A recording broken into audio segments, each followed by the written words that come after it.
versus Team Liquid. Game 1. Damn. Wow. We are not listening to you, Sam. Wait, why? They're just Coddle. giving away the coddle, man. Yeah. First pick Coddle. Seems like everyone always regrets this. Surprisingly, they didn't ban the AA. I think the reason why Keeper was so successful in the last series was that AA was banned out both times, but Virtus.pro haven't been favoring it too much, but it could be a counter versus the Mass Heal and the Necrophos. Oh, Beastmaster. They ran this the last game. It's a really strong lane. Beast goes PMS, and you just keep the waves constantly pushed in. And yeah, so they picked the Nyx versus the Coddle. Obviously, he's quite good versus Coddle mid-game because it's hard to farm. But I think it's the same problem like these teams face. They pick this hero to stop the Coddle from farming, but he gets farmed regardless, and then you're the one like chasing around the Coddle. And then, like what Ben and PJ said earlier as well, like then they pick these like annoying-ass heroes, annoying heroes that are hard to deal with. You can say annoying-ass heroes. It's all right. Sorry. Banning the annoying-ass Broodmother, of course, Sven. Both Sven and Darkseer chucked out for Team Liquid. Sven, first ban, really does not want to let Ramses get on that hero. Yeah, so I wonder, now Liquid has first pick, so they're going to be able to see the core matchups and counter pick that VP pick. And this is where just like Liquid's draft is kind of open. Like they can pick anything because Beast Coddle is just hard to lane with as general as a carry. I don't really see. I mean, PJ, what carry do you think? Because you have CM, I think she's a really weak safe lane support now. Yeah, actually, I'm curious. What do you think about CM as a character? Because we've been seeing more and more of her as the tournament has gone on. I think CM has gained some popularity amongst the teams recently. I feel everyone thought that the hero would be pretty bad going into the tournament, but I think it's a reliable hero. Like you know you're gonna have that aura. You know it's gonna enable a lot of your heroes. This Nyx, he can go around, he can use a lot of his spells. Many of these mid heroes, they really benefit a lot from this aura. And it's also nice that you can kind of just walk around in the jungle and get yourself a lot of farm. So yeah, Maiden it usually, I think, becomes like one of these popular picks that people go back to because it's clear cut what you do with the hero. We see pretty much all the bans on Virtus.pro are, I also want to call them Team Liquid bans. So this and less meta bans. VP, when their game versus LGD, they kind of did the same concept. They picked the CM and then the stun. They had Night Stalker the other game, and then they keep killing the Coddle lane. That's how their approach to playing versus Liquid's off-lane duel. The CM didn't really jungle. He just stayed in lane with like 3 clarities, and they kept killing the. It wasn't Coddle, it was like Lich, but I think that's their approach with the CM. I think they're gonna keep trying to kill the duel lane. Do you think that Liquid is just gonna stay dual lane, off lane? I think they will, because I mean the Coddle has no other really place. He always plays dual lane, and even if they die there, they're going to keep 3 heroes there. And then this is a really good core matchup, the Lycan versus the Veno, and I think this is both Ramses. They all actually play this hero. I think all of them. I've seen them all play this hero at one point. Like Pasha's played off lane, no one has played at mid, and Ramses has played a carry. Venomancer has a lot of flexibility of this what Lycan lane pick, you assign him to. This is a really good Lycan pick. Liquid have a really strong vision game this game. They have good push and they have nice vision. And the Night Stalker is gone. One of the counters to Beastmaster and Coddle as well is that Night Stalker, but they took it out early on. Necrophos and Venomancer. I'm not a huge fan of VP's draft right now.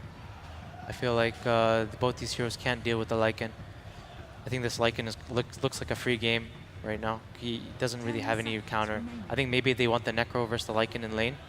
But Lycan has really high regen because of his aura, and he's just going to keep farming. You know, Merlini, there was a lot of talk about how important this 4th pick is, this 4th and 5th pick. Team Liquid is going to get, or actually going to be forced to, close out their draft. And looking at what you're seeing from Virtus.pro, what do you feel like is missing from Team Liquid? What do you expect to see them be picking into? I think Kuro is going to pick himself. Oh, sorry, were you asking someone else? It's okay, you can go ahead. Okay. I think he's going to pick Spirit Breaker or Tuskar, one of the 2. He wants to play a hero you can run around with. And then, yeah, he just likes playing heroes that he doesn't really get farm on, because GH takes a lot of farm on this team. Do you think there's any other better cores that they can deal with the Lycan? You said they can't deal with the Lycan very well. You don't like Veno, you don't like Necrophos. I think like Sven and Bloodseeker are the common counters. Do you think there's anything else that's good that's left in the pool that they can pick? Maybe Chaos CK is decent. I'm not sure. That's like something PJ should know. I'm not sure. Like this hero kind of came in this tournament. We weren't really picking it that much, but as soon as I saw EG picking a lot, Liquid picked it a lot, and then like IG picks it. So I'm not entirely sure like what owns this hero, how he plays entirely. Yeah, I think in general these illusion-based heroes are pretty strong against Lycan. I think one hero that could potentially work for VP if they manage to kind of lane the Veno and Necrophos elsewhere, I think TB could be a good hero. It's really strong against both Beastmaster and Lycan because when you use Reflection, you get both the auras. Yeah. And also TB is one of those illusion heroes with a lot of armor, so he matches up really well against Lycan and Beast. True. They do have last pick, but let's see what Team Liquid goes for. His other hero. So he wanted himself on like a roaming 4, and this is going to be a Rubik 4. I'm not entirely sure about the hero this game though. I like the null field here. Null field seems pretty good. Yeah. I mean, Rubik is really good versus the Nyx and the CM somewhat later on, but he's really good versus the Nyx if you can steal the stun. We emphasize a lot of like Sven and his armor, but they don't actually have that much physical damage on the side of Virtus.pro at all. VP has a really strong early game though. They're like laning stage into early game, and like early mid game is pretty strong. They're gonna have a lot of spells, and it might be tough because of Team Liquid. They rely kind of on their cooldowns, right? Like right now, they don't want to keep constantly fighting. They want to dodge fights and they want to move on the map and kind of just farm, push lanes and farm, because they rely a lot on this Beastmaster's Roar, I think. And other than that, they only have Rubik 1 lift, so fighting for them is going to be a little bit difficult in the early game. Yeah. I really like the Necro pick, like thinking about it again. This was the same kind of idea that Secret had yesterday versus Liquid, or 2 days ago. It was you pick the Necro versus the Coddle, and then the Necro doesn't care about harass. You just keep healing off the creep wave. As Team Liquid closes out this draft, I mean, there is a lot of push on Team Liquid with the Death Prophet ultimate, Lycan and Beastmaster, and of course Coddle with the Ags in the day. Yeah, I think what does Solo need now? Something. I wouldn't mind AA, dude. AA versus these heroes with no save seems. So you think it's a offlane Nyx then? I think they just need something like that. I feel like they need a tower hitter. Yeah. Tower hitter, and I think Viper is a pick. Viper against Lycan though is a little bit. He's a bit clunky. They have no stuns. I'm not sure what else though. Virtus.pro played a great Viper game yesterday. Maybe Dragon Knight?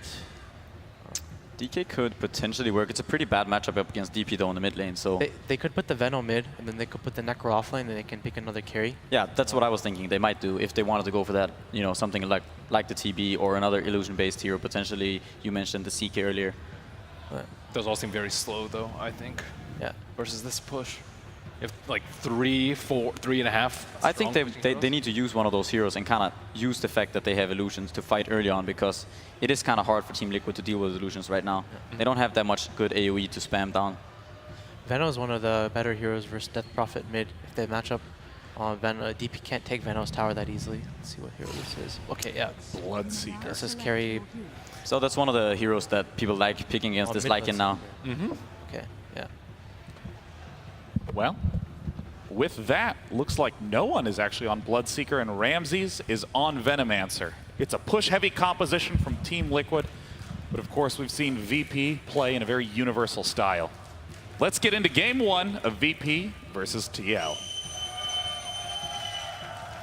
Two teams both could easily make the grand final. At least that's what we all thought when this tournament kicked off. But now it is elimination time. One must go home and the other can progress through that lower bracket. So far, we've seen the draft send. Who do you lean towards? I like Liquid more in this one, I think. The VP lineup seems very fragile and not with too much control, whereas Liquid has this style that they really like to play. They got their Coddle, they have a very teamfight-oriented lineup. I think if VP don't get off to a very good start where they put the pressure and they just let GH play his Coddle and get that Ags, I have a hard time seeing this Virtus.pro lineup defending their base, actually. So even with the 5th pick Bloodseeker, like this Bloodseeker pickup, you think of it like as the Broodmother, the Bloodseeker, both were also flagged as that 5th pick, which we just can't deal with. Is it something that Team Liquid can deal with what they've got? Or is it just they're going to miss the timing? I think the Bloodseeker was one of the better picks from VP in this game. I think you want to try to combat this Matumba Man Lycan by getting that Rupture out, obviously. But yeah, as the panel were saying, they were like, what is the pick here? And I was standing here with the same feeling, like, what is actually the solution on this 5th pick for VP? But I'm looking forward to being surprised. I'm definitely leaning toward Liquid based on draft, but VP is one of those crazy teams where sometimes they just take off, and in some ways, in some games, it feels like it doesn't actually even matter what heroes they're playing. It just matters that they're comfortable and that they're playing quickly and playing with confidence. And if they can get that rolling, they could still take this game. Well, you can say no matter what heroes they're playing, no one's actually grabbing this Bloodseeker. He's going to take him towards the mid. There was speculation about where the Necro would end up. It's in the hands of Pasha, Mr. Offlaner, but Solo's the one who's in real trouble, running away from the Liquid. Can't get mind control. Will spill the first blood. And this is meant to be a strong safe lane. They put Ramses onto the Venomance, the man who's meant to be safe and away from the aggression of Team Liquid. But Team Liquid are down here in force. Any tri-lane with Rubik and Caudle is very strong for aggressive moves. The reason being you obviously have the lift into the Illuminate, and one of Rubik's problems in the early game is sustaining his mana when he's playing these kind of lanes, but you've got the Chakra Magic to take care of that. So they complement each other very well. I think it's an option Liquid have at least to try to play this, like, not necessarily as a hard aggressive tri-lane, but as a pseudo-aggressive one where they're like moving Rubik in and out and playing the Caudle and Beastmaster together.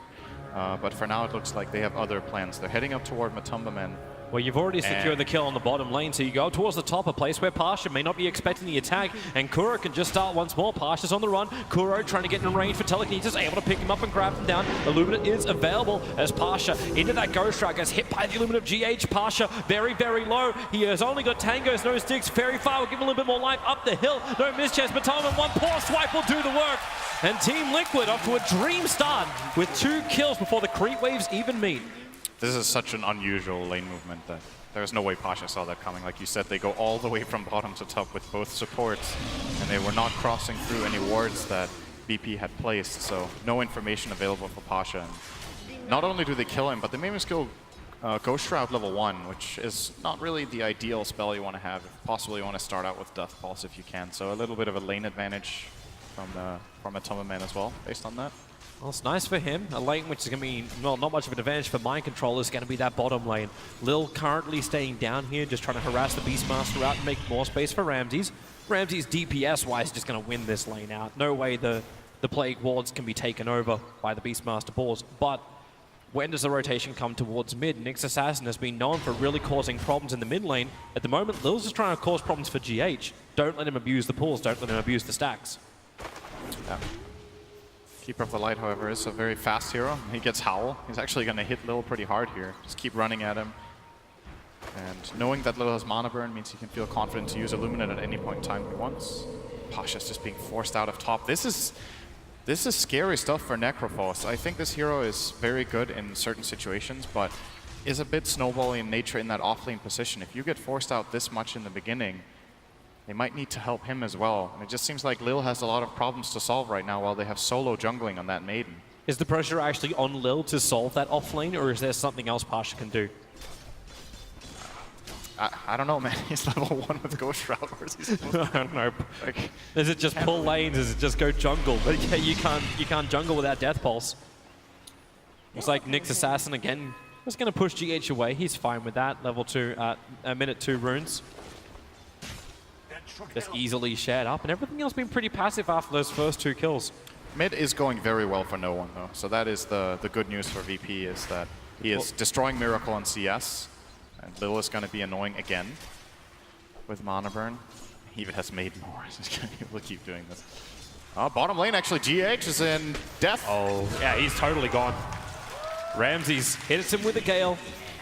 The slow is out, and Keeper of the Light, for all that movement speed you're talking about, unable to escape a Pasha on the top lane, running back behind the Tier 1 tower. But Howl again triggered off. Kuro and Matolman having more than enough damage to find the kill.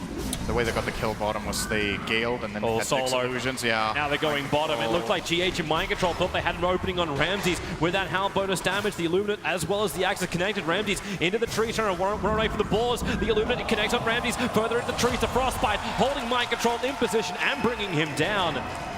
While no one making the most of those low HP heroes attacked into Miracle under the Tier 1 tower. So Miracle having to burn his Spirit Siphons already. He benefits a lot from these fights. Oh, is Pasha dead again? Under the towers, they just keep going. So they don't care about whose home is what. Bakuro, they need to find Pasha. He's already triggered the Ghost Shroud, moves himself up. Combo attack, maybe now with the Death Pulse. Pasha has the life, but Atonement cannot keep the attack going. They've lost the creep wave, and Kuro will take considerable damage from the Tier 1 tower. Pasha just got his level 2 from that melee creep dying. Oh, wow, no one?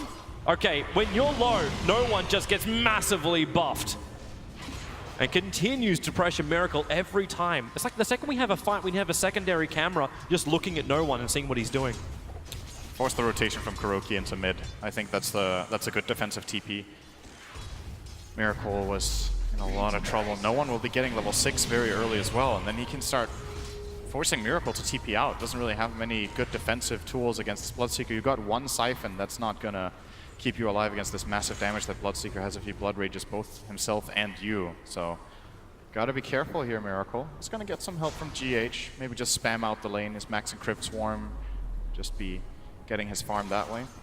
Lil and Solo are preparing for a fight on bottom lane. Thanks to their Observe Ward, they got closer towards the tower. The Gale won't connect from Ramses. That may be enough. The Mind Control feels he can come forward, and it was. The Illumina connects. You do have that follow-up stun from Lil. Is there enough damage on Mind Control to get the kill? No one said it's going to be Team Liquid, turning their attention towards Solo. He makes a break for the trees. Regeneration's up, but so is the Hawk. They get the vision. The Illumina spam from GH continues to hit multiple heroes from VP. Mind Control wants to TP out, but Lil has his stun available. And GH fighting underneath the Plague Wards is forced back to his Tier 1 tower. Liquid are taking a lot of advantage of Howl, though. That pretty much this entire play was set up by having the Howl to delay the death of the Beastmaster and get that extra damage in. And they're playing, remember, they're playing this lane 2-on-3 and they're finding kills. So I think Liquid are very happy with how this is going. Even if Mind Control dies a couple of times, that just means space for GH, and that generally isn't a bad thing that the Coddle gets a bit of farm. Kuro just put down 2 Observer Wards. The first one maybe scouted out by Lil just because he found Kuro inside the jungle. The second one he planted right underneath that Radiant Obs. So highly likely that middle one at least won't survive. But it's important for him to understand when the gank is prepping for mid. With Rupture up on no one, there's a lot of kill potential there. And Miracle, even pre-shrining just to make sure he's going to be okay. Here comes the move from VP. Let's see if they can find anything with this 2-hero smoke. Crossing in toward middle. No one is definitely ready. Yeah. No TP on the Death Prophet. They'll be in a lot of trouble. He says they know it's there, but Kuro, the pickup is down. He doesn't actually stun Lil, but Rupture locking Miracle in position, forcing Matoma to actually go into Lycan form, and they're going to charge themselves forward to the Tier 1 tower. With Rupture already triggered, they know no one cannot instantly counter Matoma's early aggression, but do they really want to go underneath the tower? You've got that plus armor increase for the Radiant side, and well, this rotation ends for naught for Team Liquid. In fact, there's more space for Pasha to farm top lane. He's going to be very happy that this happened. He's having such a rough game, but finding some much needed space. This rotation from Matoma just flat out a waste of time. Maybe he, or actually he did repel them at least, so he made VP back off, but probably didn't have to use a shapeshift in that situation. So the ultimate will be on cooldown for more than a minute, and that gives Pasha the safety top to still stand here with 1/3 HP. Oh, that safety is gone if Kuro... Does he want to? Actually, they don't have the creep wave again. They can't kill him anyway. It's like Kuro's just waiting around the shrine, which hasn't been burnt yet, just to mess with him. And yep, there's Pasha. Shrines it up, and Kuro walks away. No one is... So many creeps. And Miracle's getting mana burn. You know, this is so annoying. It's actually so annoying. Playing a mid-intel hero against Nyx, and Miracle has to go all the way back to base to refill his mana. GH is sticking around that bottom area and trying to get himself a game as it looks now. At level 5, we'll be starting to farm up some jungle probably fairly soon. Has a double stack on the top right camp, might triple that and then start getting that under control. I'm interested to see if he'll have the farm time. Ramsey's having this early Blightstone, a mass amount of Plague Wards, continuously pressuring the bottom lane, is keeping GH's attention closer towards the lanes. Beastmaster's pretty good at dealing with this though. These boars do decent damage to the Plague Wards, and he has his own way of like taking care of the wave. So while Ramses is keeping them busy, look at these boars go to work. It's actually a pretty significant amount of damage. It's a lot more. Do they outrange the wards, or do they have the same range? Okay, the wards actually outrange them, so he can't just take them from a distance. There's a 600 range on the wards and 550 on the wards, so he can at least fight back, but Mind Control is easily holding his own here and getting good levels and farm in comparison to the Necrophos, who's still struggling quite a lot more. Yeah, it's really underestimated how much damage those boars do, and every single Plague Ward just goes towards the strength of Mind Control in the future. But you still are going to have the other issues. The top 2 net worths belong to Virtus.pro. It's the Venomancer plus the Bloodseeker. Lycan slowly moving forward in his items.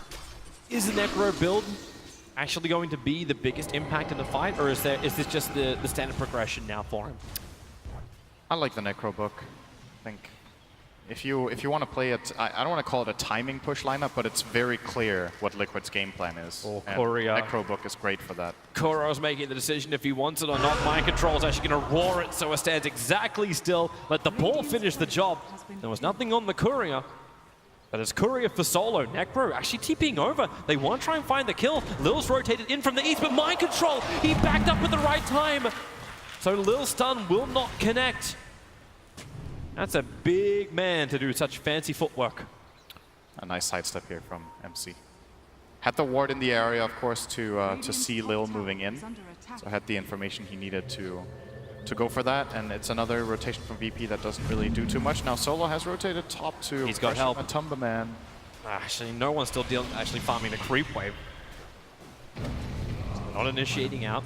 Here comes your TP from Nyx Assassin over towards the mid lane. Kuro still sitting behind the tower, waiting for that exact TP point. So Lil standing his ground against the Death Prophet with Spirit Siphon, already burned his Spike Carapace, hides in the trees, doesn't have a way out of this. Miracle's not going to chase him in. Thanks to Ramsey's and Partial's rotation, in fact, Team Liquid will back off from the Tier 1 tower. They got half a tower. I think he was hoping to get a bit more than that. If he got the Nyx kill, maybe they could have committed for the full thing, or at least forced the entirety of VP's remaining team to come in, but they defended with, I guess, a grand total of 4 heroes here, while Ramses is still farming the jungle, closing in, actually has the gold for 4 staff now. I'm just wondering, you know, we were talking about a VP going to go for this early aggression and bring it to Liquid and force them to fight. There's not too much happening from VP. It's a very quiet VP game so far, 10 minutes in. And it's just favoring Liquid right now, in my opinion. They're progressing their game plan so well. GH is level 7 minute 10:30. Mind Control level 7 too. This early push we were waiting for from Team Liquid, maybe that's what VP are just waiting for. This is the other side of the coin. Yeah, they're not getting aggressive themselves, they're not putting Liquid on the back foot. But critical items will start to arrive. 4 stars all round is what you're really looking at. The high movement speed from no one, the 4-star from Ramses, the 4-star from Pasha. It's like they're trying to outplay Team Liquid when the fights begin. The tricky thing against a team lineup like the one Liquid has is, are you going to get the fight? That's what we've seen from Liquid in the past when they have these heroes, is that they're actually just hitting your buildings and you have to go in, and they kind of decide if they want to fight you or not. They always have this option to more or less disengage with blinding light. They can recall heroes around the map and dodge you and split push. So while it is true that VP are getting these mobility items, I'm just not sure if it's gonna cut it here. Yeah. We're gonna have to wait and see when they try to put them to use. Ramses gets some information here. There's a TP from Maiden. Yeah, they're trying to defend against a fairly decent amount of push, but as you said, Matumba's still farming up top lane, working towards Necrobooks. Liquid won't really force a heavy push until they have a point of exorcism, which Miracle will be happy to expend. But more than likely, that's after the Tier 1 tower's dropped. And Lycan has his Necrobook. So VP, they're on the move. Kuro's nearby. He won't break the smoke of Solo and Ramses. In fact, Solo putting down the Observer Ward. This is seen. Thanks to the Observer Ward, which is already down from Team Liquid, they see the they're already an Observer Ward being planted. So they can get rid of this nice and quick. But maybe they don't want to reveal it just yet. Ramses, he'll connect on the Gale. GH, decent amount of life being taken from him. It's only a level 1 Gale. It's more the Poison Sting doing the work, and the Rupture on Kuro just wants to get outside the Blood Right, able to do so. And Ramses into the fight. The Roar, however, controlling Lil. He gets ripped apart. The rest of Team Liquid rampaging forward. It's Ramses trying to survive. He doesn't have Nova. He does have his big ultimate, and he doesn't have a life. Miracle claiming a double kill and hunting for more. His dog senses. Sensing the Crystal Maiden back into the Tier 2 tower. Miracle's got the Spirit Siphon going to work. GH in the neighborhood. The Illumin's just taking care of the creep wave for the moment and the Tier 1 tower. But a terrific chain of events for Team Liquid.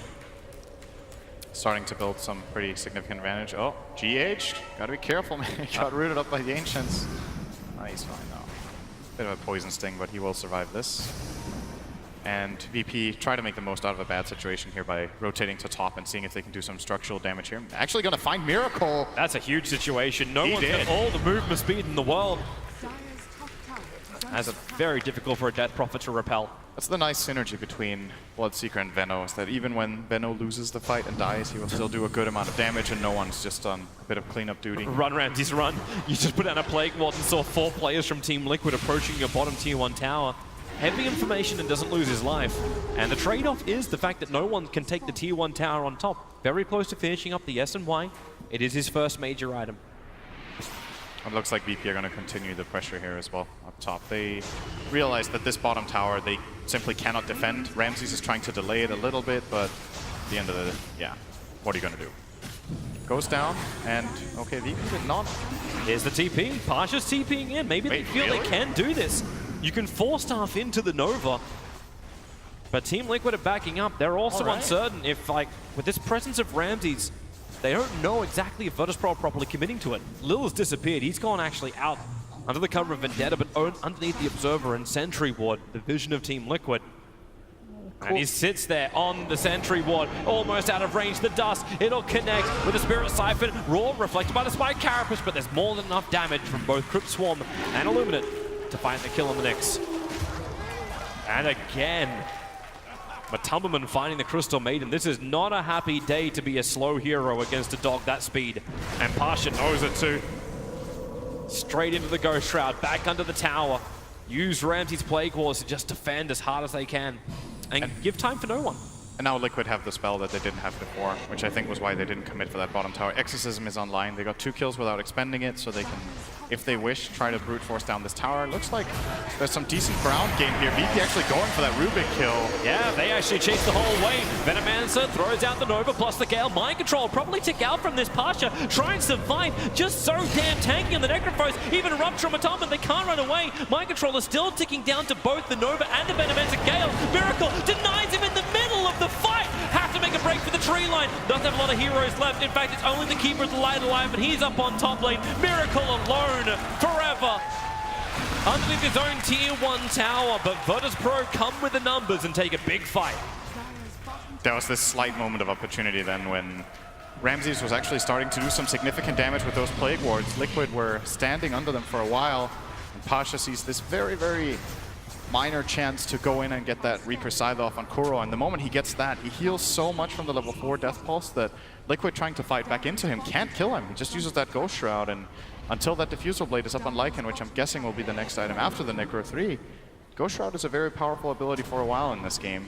And VP just swung it the other way, so here we go. Kuro, there's going to be 4-step, double 4-step from Ramses and Pasha, getting that scythe before the silence. Look at him go.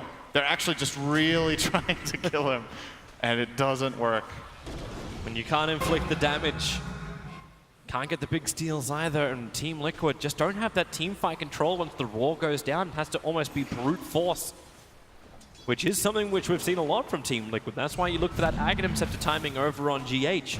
Once he has that Aghanims and they fight during the daytime, they can brute force a lot more just because of that never-ending heal that comes in from the Keeper of the Light. Yeah, good progression still. GH has higher net worth than FTP. Yeah, that's every GH CODL game ever. in some carry. In some ways it's a good thing, in some ways it's a horrendous thing. The fact that your DP just is not getting enough out of this map. But once you've got the Yule Scepter, at least then you've got something else to dodge the initiation of Virtus.pro, or at least delay it.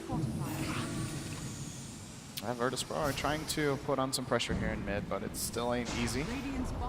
Plague Ward gonna do a bit of damage. 5 per hit, so in 2 hours this tower will fall. Oh, there's something more efficient on bottom lane. It's called Dog and Wolf.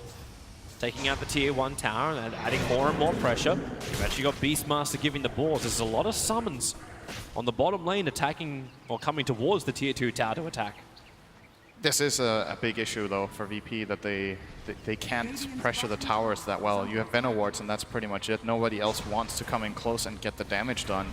And that allows Liquid to go for the split push style and get their farm up.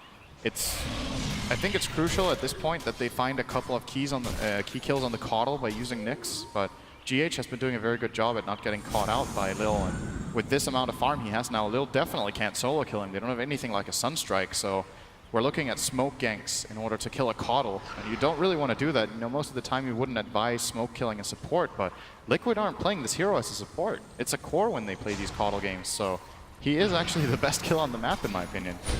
Makes it worth it. No, this is an alternative solution for VP. They're jumping in towards Roshan. It's because they got the early Solar Crest onto Ramses. It becomes a lot more of an option, and pushing Team Liquid to fight underneath the Plague Wards of the Venomancer. But the tier 1 tower is still up. Is this really doable for Virtus.pro? No. Or are they just trying to bait Liquid into a fight? Liquid are dodging them as much as they can. The gold still looks good for VP. We have, however, seen a lot of these Coddle games where Ramses. it's No. fine. Nobody's going here. Kuro's got the double stun, like he's got telekinesis into Impale, but But he doesn't have 2,000 damage on Rubik. issues. Maybe later. It's just, you know, we've seen Liquid games with Coddle where they get destroyed early, it's a really hard game, and then they get that Axe, and then they come back from a 10k or 15k gold deficit by just abusing that Illuminate Daytime heal. This is one of the better games they've had with the Coddle, so I'm not looking too much toward this gold of VP and feeling like it's an even game. I think that this is going to swing really hard once that Axe comes online. They found the Nyx. Sentry on Sentry. Nyx Assassin's got stick charges, but doesn't have the life. In fact, even giving Vendetta into the hands of Kuro. No mana to use it is the downside for Kuro. The upside for EP is that this BKB of Bloodseeker is closing in. He's going to have to be the big hero in this game. No one is having a good game. Yesterday, Sumail was talking about how VP's strategy should be to enable no one as much as possible. He sees him as the strongest player of the team, very mechanically skilled player in that mid lane. And when he gets this BKB, the amount of counters Liquid have they have Roar, and that's kind of it. It's the item you want to have against Coddle, because then you can't get countered by Blinding Light, by Mana Leak. You get to run at these heroes and fight them, but who else is making progress? We're getting a Veil on Venom. Actually, a little bit of scouting here from Kuro. He stole Vendetta. Yeah, he's looking towards no one. Can't really do much with it. In fact, no one. Thanks to the Observer and Sentry, they see Kuro and Pasha. Actually, thanks to the Hell, life comes up and Necro Sight doesn't get the kill itself. Kill still happens, though. Kuro's happy to respawn earlier, though. That was a 20-second added respawn time that he avoided there. Thanks to the Howl. Still a nice kill for Pasha to get. You talked about Definitely. item progression. He's going to have that Rod of Atos. Really good counter to the Lycan. So you've already got one which kind of forces him to stand still. But if you can't commit the Rupture towards the Lycan, you'll at least have the Rod of Atos. What else is coming the way of VP? They're closing in on the Blink Dagger on Lil to set up these team fights. Nyx stuns into Bloodright is a very potent combo that could put them in a good position. The Veil on Venomancer is closing in as well. A lot of amplification for the entirety of their lineup, apart from the Bloodseeker. Maiden got herself a Sentry Ward. Lots of progress there. Very fun playing Maiden in this game. It's terrible for Maiden. But Ramsey's can at least create a little bit of space. Like, he's actually got a lot of experience too, thanks to that level 10 talent, plus 30% experience. He's now sitting already at level 16, keeping up with the Bloodseeker, who's basically been by himself, but where is this attack going to come in towards the mid solo with a Nova? Liquid not going to come anywhere near it, but this is VP setting up to slowly just chip away at Roshan. And the rest of Liquid have a choice if they want to fight or not, but maybe this is that other point you're talking about. GH picks up the Aghanim Scepter, Liquid can turn this into a split game. So if VP want to do this slowly, Liquid can get a lot more out of the lanes and still bring the numbers in to defend Roshan. And actually smoke inside the pit. They are really trying to get Liquid to fight him here. And maybe they can find their target. Keeper of the Light, the stun from Lil won't connect. GH continues to run down the river. Take a bit of a hit from the Carapace, but he has Tranquil Boots. So this item is very important on Coddle when you're playing against Nyx. This Illuminate will be reflected onto yourself a lot of times during the game. You want to stay on top of your health so you don't get bursted by other things. And well, VP are going to try again. It looks like this time they might be successful. Liquid are feeling like this one thing is the moment where we can lose control of this game if we try to fight them there and VP win the fight. Instead, we're going to split, get that bottom tier 2. My Tumberman should be getting out of here, and they're probably just saying, you know what, VP, good luck. Go push our high ground with your Aegis at daytime, and let's see who wins. I got a clear favorite for that fight right now. Still need some more item progression from VP. Their lineup is actually pretty good in the late game, to be honest. Both Necrophos and Bloodseeker are heroes that in the past would fall off a lot, but I think since the addition of talents and different itemization, both heroes can definitely shine in late game situations. Venomancer, a similar story. He's gonna die, the roar on bottom, Ramsey out too far. The stun from Lil trying to stop the attacks. He's got stick charges, no force staff available. So thanks to Plague Ward, they get rid of the summons pretty quickly. Now Mind Control needs to get out. Able to do so thanks to the fact he's picked up a Blink Dagger. Yep, close call, but not enough in the tank to get that kill on Ramses. He will back off, and looks like he has his Veil completed in 5 gold. So, wonder what VP are thinking with this Aegis. Like, it's gonna be night, it's gonna be daytime in 30 seconds. Will make pushing very difficult. Are they still gonna try it, or just try to farm up the map and look for pickoffs with their Nyx? There is That's the downside for them. There is no one who can really follow that Nyx around and look for the skirmishes together with him. No like lifesteal they could infest or something like that. No global abilities to help him out either. No Invoker Sunstrikes or anything along those lines. But Team Liquid, well, I suppose it makes the team fights a little bit more obvious. Push down a lane, and Illuminate pushes straight back again. Virtus.pro, they would love this tower. All they can do is start battling for the vision. Observer and Sentry's down there. Sentry on Sentry there. GH is going to see them now, though. He has the daytime vision on the Caudal. Yep, here's the recall. Actually bringing in extra friends. Who's it going to be in time? It's Mind Control arriving in the fight. Lil trying to run away. Rod of Atos slowing him down for the moment. They're getting rid of the Observer Ward. Spike Carapace already burned off from Nyx Assassin's got no more mana, but the Blinding Light forcing them away, plus giving the Force up. But it's a Roar onto Pasha. He'll fall down quickly. There's no way you can hide inside that Ghost Round. Venomancer Nova is nice, but Liquid, they've got that sustained Rupture on Matomaman. At least gets himself far enough away, but Ramsey's so damn low. Only one player left standing for Virtus.pro, and it's no one back behind the tower. No matter how farmed up he is, he cannot repel Virtus.pro. Liquid. Other way. I mean, he kind of did. He repelled his own team. They all went back to base. Here comes the death push, Toby. I don't know. Yeah, this just looks too strong, but we are 25 minutes into the game. Depends how much Team Liquid want to commit to this. There's 26 seconds before Venomancer is up. There's no buyback available. Lil can get himself a nice double stump. There's still no Roar, but okay, underneath the shrines, they're going to find Lil, pick him up and throw him down. That Nova, really, really nice, but then again, it came out from the wrong hero. It came out from the Rubik. No one's standing his ground, but he needs some regeneration. Crystal Maiden solo, let it go, but then stolen again. Back, but will it be enough? You've got the fight, no one in. Trying to bring down Matama and Pasha, staying alive just long enough. Lesser Reaper side go on to the Beastmaster. Team Liquid have overstayed their welcome. Miracle trying to run out of here. The Ruptured up, denies himself to Ancients. Yes, he does! They thought they had that one in the bag, but denied environmentally. Damn, I actually held that. That was really nice from VP. They used the BKB and the Aegis of No One before the team really were connecting, but he bought enough time and put enough pressure that Venomancer got off a couple Plague Wards. The nice setup from Lil as well in the base. Carapace into 2-hero stun on the Caudal, plus I think it was maybe the Rubik. I don't remember who he hit, but he definitely got 2 of them. And VP, all right. Yeah. This is not how I saw that one panning out. I thought Liquid were definitely going to be able to at least sustain and get the tower or get out, but VP found themselves 4 kills and a tower mid. At least they're going to get something else, Liquid. Crystal Maiden completely out of mana. It's that vision from GH that just does so much. They're centering, trying to protect their camps. They can keep the farm going. Now getting rid of the Sentry Ward. Lord coming in closer. GH with that Gem of True Sight. He does see everything. Now push the Crystal Maiden in close, and Solo will die for the Battle of Vision. And it's go time again. Liquid are not going to stop after that, being repelled that first time. They feel like we have another minute and 20 seconds of this daytime. Want to use it as much as they can, see if they can get the tower at the very least, maybe even the barracks. Well, no Aegis the Immortal this time. Nope. You do have the Exorcism now coming off cooldown. It's a decent creep wave pushing in through the bottom, so at least Virtus.pro will have that going for them. But they need to hold their tier 3 tower, a tight defense, and there's your jump forward. Lil missing a summon from Tubberman as well as Miracle. Plague Ward's even stolen from Kuro. This is going to make a big wall for Team Liquid, just to force into the Virtus.pro base. As they scramble the defenses, that melee Rack's dying very quickly. Miracle, fortification will slow him down, but then again, GH continuously regenerating up. We've got 37 seconds until night is upon us, and Virtus.pro for the moment are holding their base, but they have to get rid of Kuro's Plague Wards, causing them more problems than the Venomancer ones. Pasha, Rod of Atos, he'll connect onto Rubik, but it's too far back. They at least hold their melee racks. Nighttime in 17 seconds.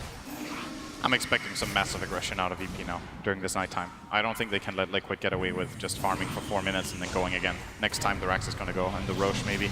Well, Liquid look like they want to fight as well. They're going to smoke up. This is out of vision of Virtus.pro. Wrapping around the back. The Hawk can give a little bit of extra vision. But where is VP headed? They're not even sticking around. They're crossing over to the dire side of the river. Yep. Want to push. But actually the wave is being cut by these pesky Plague Wards and Coddle, so they won't even be able to deal any structural damage. They will, however, see Miracle. Caught a glimpse of him for a second. Remember, this is nighttime, however. Oh, they got the wrong Ramses. This is problematic. That Venomancer can't die. At least maybe he can get his Nova off. Able to do so. Ramses pushed down. Can't actually connect on the Gale. So GH able to survive. And here comes the rest of Virtus.pro over the river. But mind control in the tree lines with Matomaman teaming up together. The Illumina spam is big. Pasha, at least the side can get one. Death Prophet's gone, but Matomaman just so damn big. Triple kill for him. Turns his attention towards mind control, who will also fall down. No one.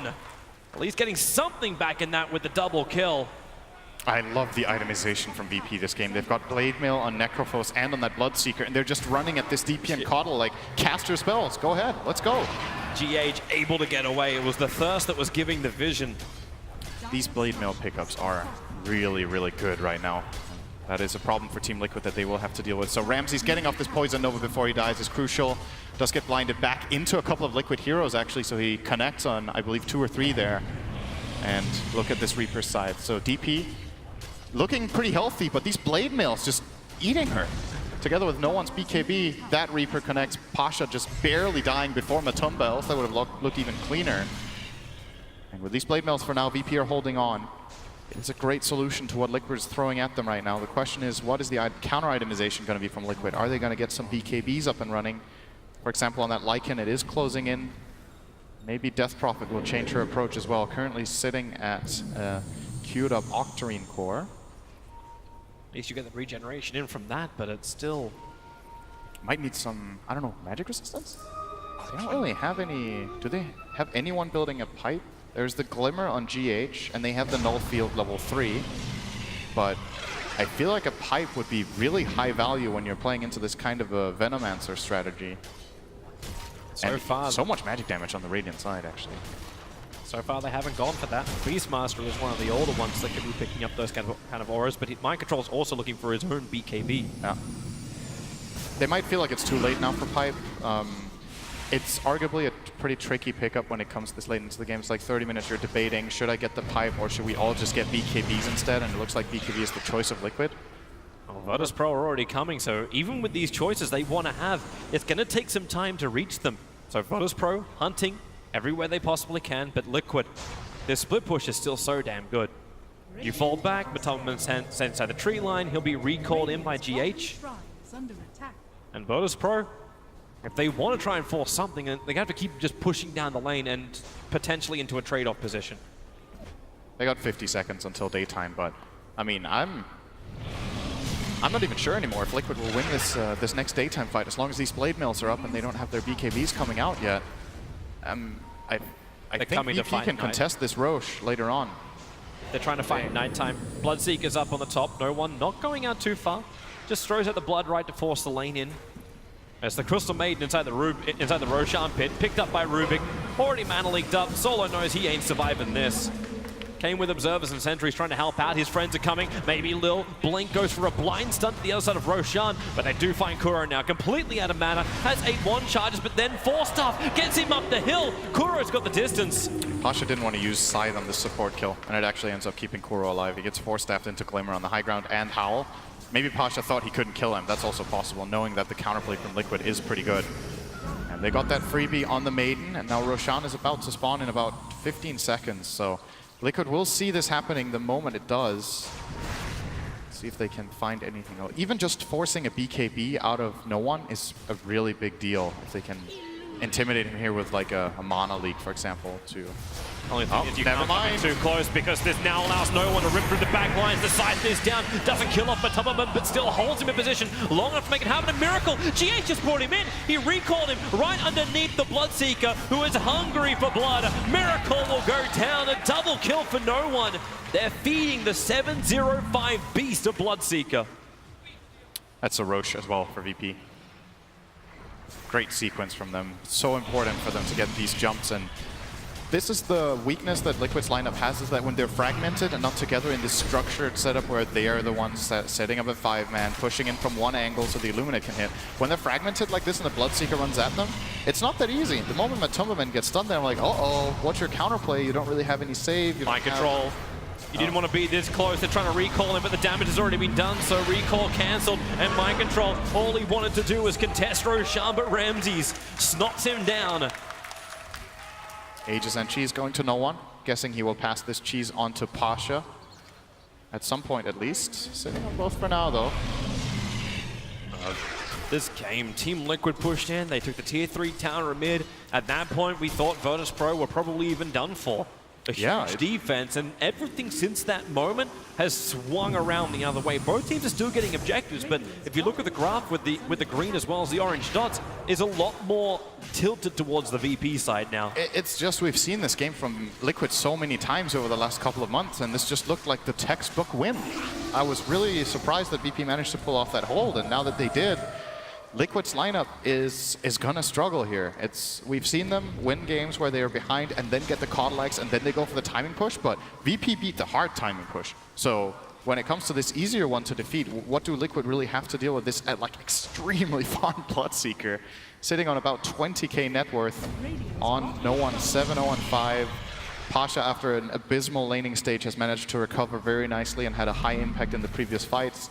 Lil was also slow to get started, but everyone is just coming into this game and delivering. And I mean, Liquid's heroes, even getting BKB and Lycan, you know, just still gonna get ruptured, man. What's next? You can't move around on this hero. It's pretty bad. It's one of those moments too where you're talking about all the items which are coming in from Virtus.pro. We're talking BKBs, we're talking defensive style items.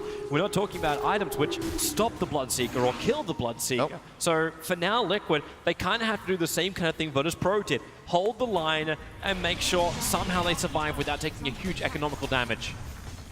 And that'll happen when these buybacks are forced. GH, he's bloody good at keeping him outside the base. That is what Illumina spam is all about. But Tubman is trying to get a little bit of extra money. They're going after the shrines of the Radiant side. It's still crazy that they're alive. With so many summons from Team Liquid, the Virtus.pro still have held on to their shrines until now. And they're looking for the tier 1 tower as well. This will work. So the money starting to arrive. Do we complete any items from these 2 kills? BKB is almost there for Death Prophet. It's going to be a Yules here on GH on that Caudal. Going to get 6 slotted as the first hero in his team by the looks of it. It's a lot of good utility. Yules Scepter can counterplay the Bloodright, when this Bloodseeker starts running in and his BKB drops low, just some sort of control to just stem the bleeding and buy time more than anything. Counterplay the Nyx Assassin on the Blink Stun if he's very clutch. There are opportunities with these items on GH, but yeah, nighttime's coming now. And well, VP still have got a good 2 minutes left on that Aegis, so I would imagine we're going to see this top tier 2 tower being completely uncontested by Liquid. And the pace of the game has definitely shifted over these last 10 minutes, where Liquid looked like they were just going to cruise and run away with it. Now they're just camping inside their own base with very little to do on the map. Yeah, best way to describe it is living in fear. Pretty much. Here comes Virtus.pro. They're even the team with good vision heroes. They have the Caudilacs at daytime, they have the Hawk, they have the Wolves, but they are still terrified. And on the other side, it's just Plague Wards and this little Nyx scouting around. But even with information, that's the problem here. Liquid can see all the heroes and just feel like they can't go. 3 minutes and 30 seconds. Now actually 3 minutes 15 before Team Liquid have that daytime advantage once more. But Tubman's continuously pressuring in the top lane, exactly what he should do. Yeah. When things get real, GH will bring him back. Until then, Kuro just kind of needs to get close enough to Ramsey to steal the Plague Wards. So at least they can try and build up a defense, because with Crypt Swarm and Illuminate, the Creep Waves can't stay alive long enough for Virtus.pro to actually do damage to the tier 3 towers. Do they want to get a pipe just for that, maybe? Oh no. That doesn't look like it.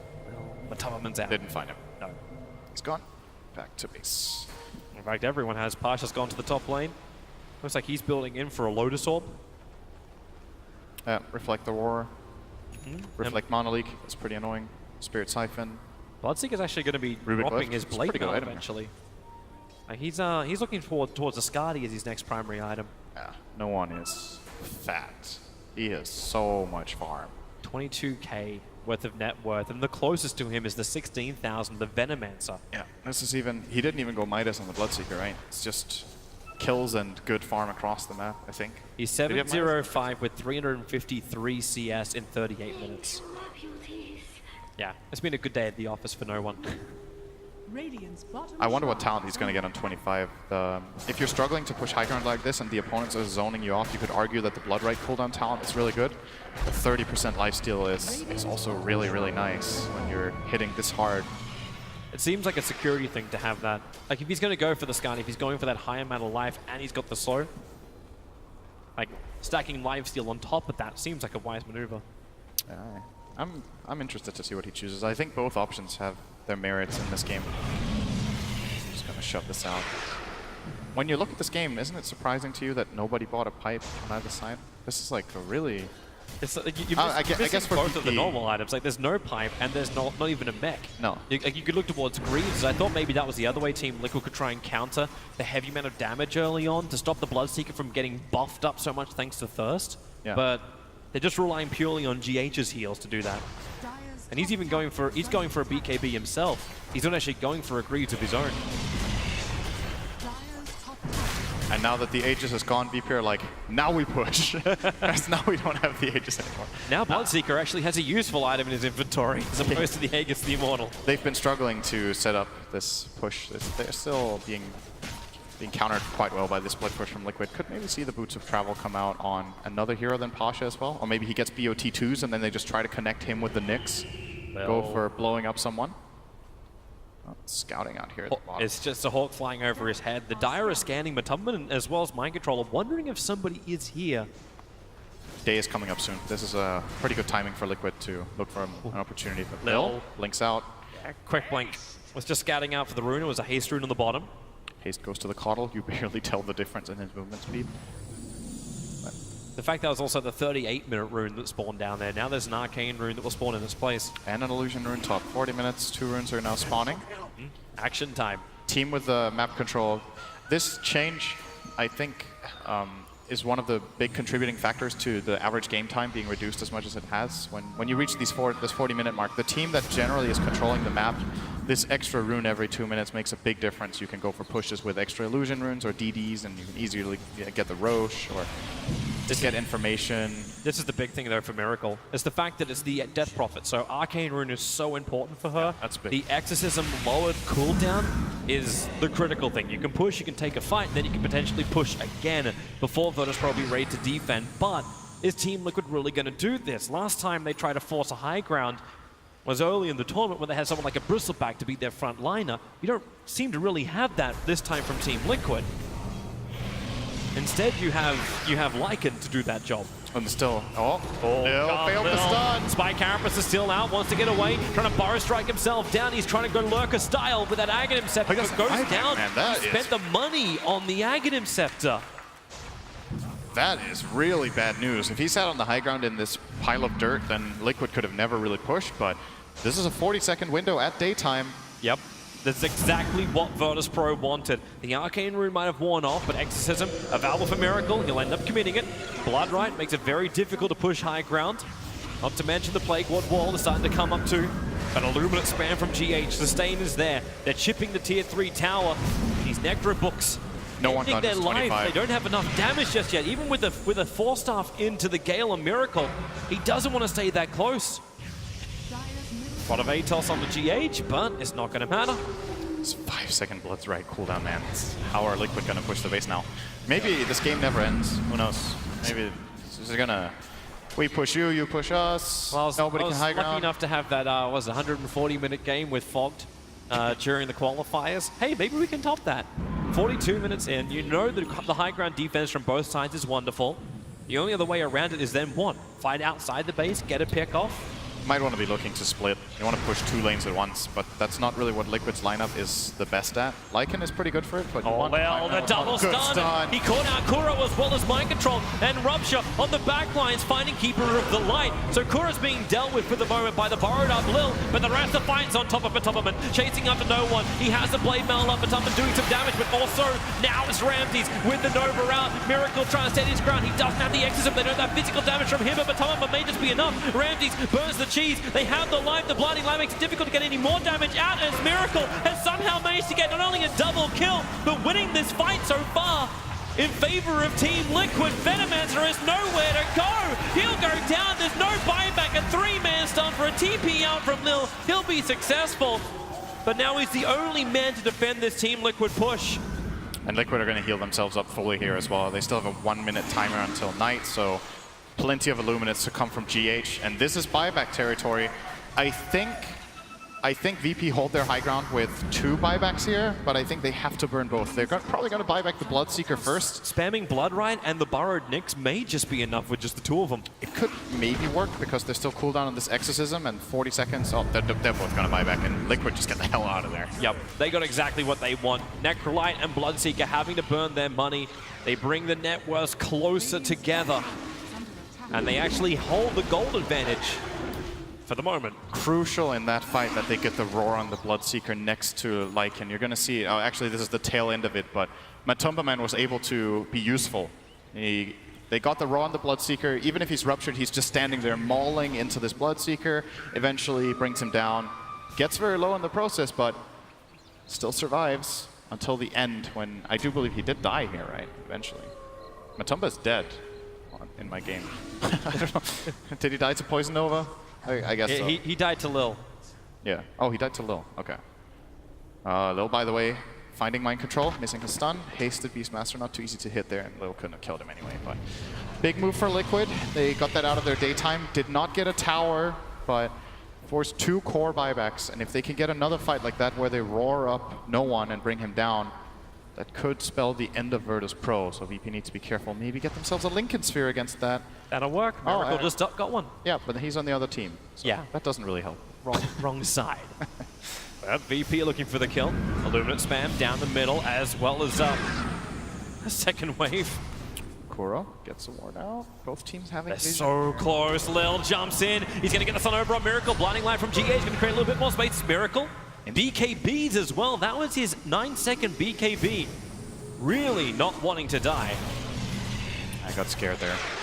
No one's going to clear up bottom. That was the Necro Book and Ultimate used from Matumba Man trying to split push, but no one is going to wave clear like an absolute boss with this low cooldown.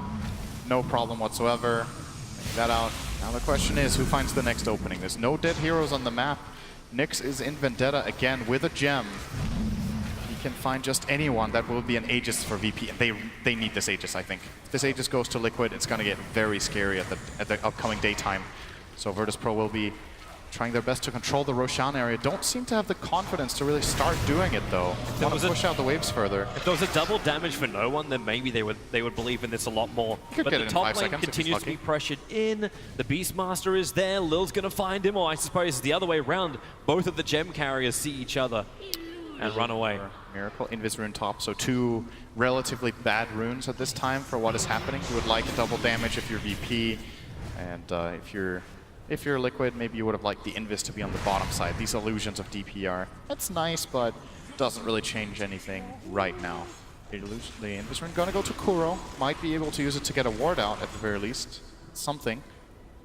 VP have to defend this constant lane shove out of Liquid. All of these summons, and yeah, for the moment, these DP illusions are adding a little bit insult to injury.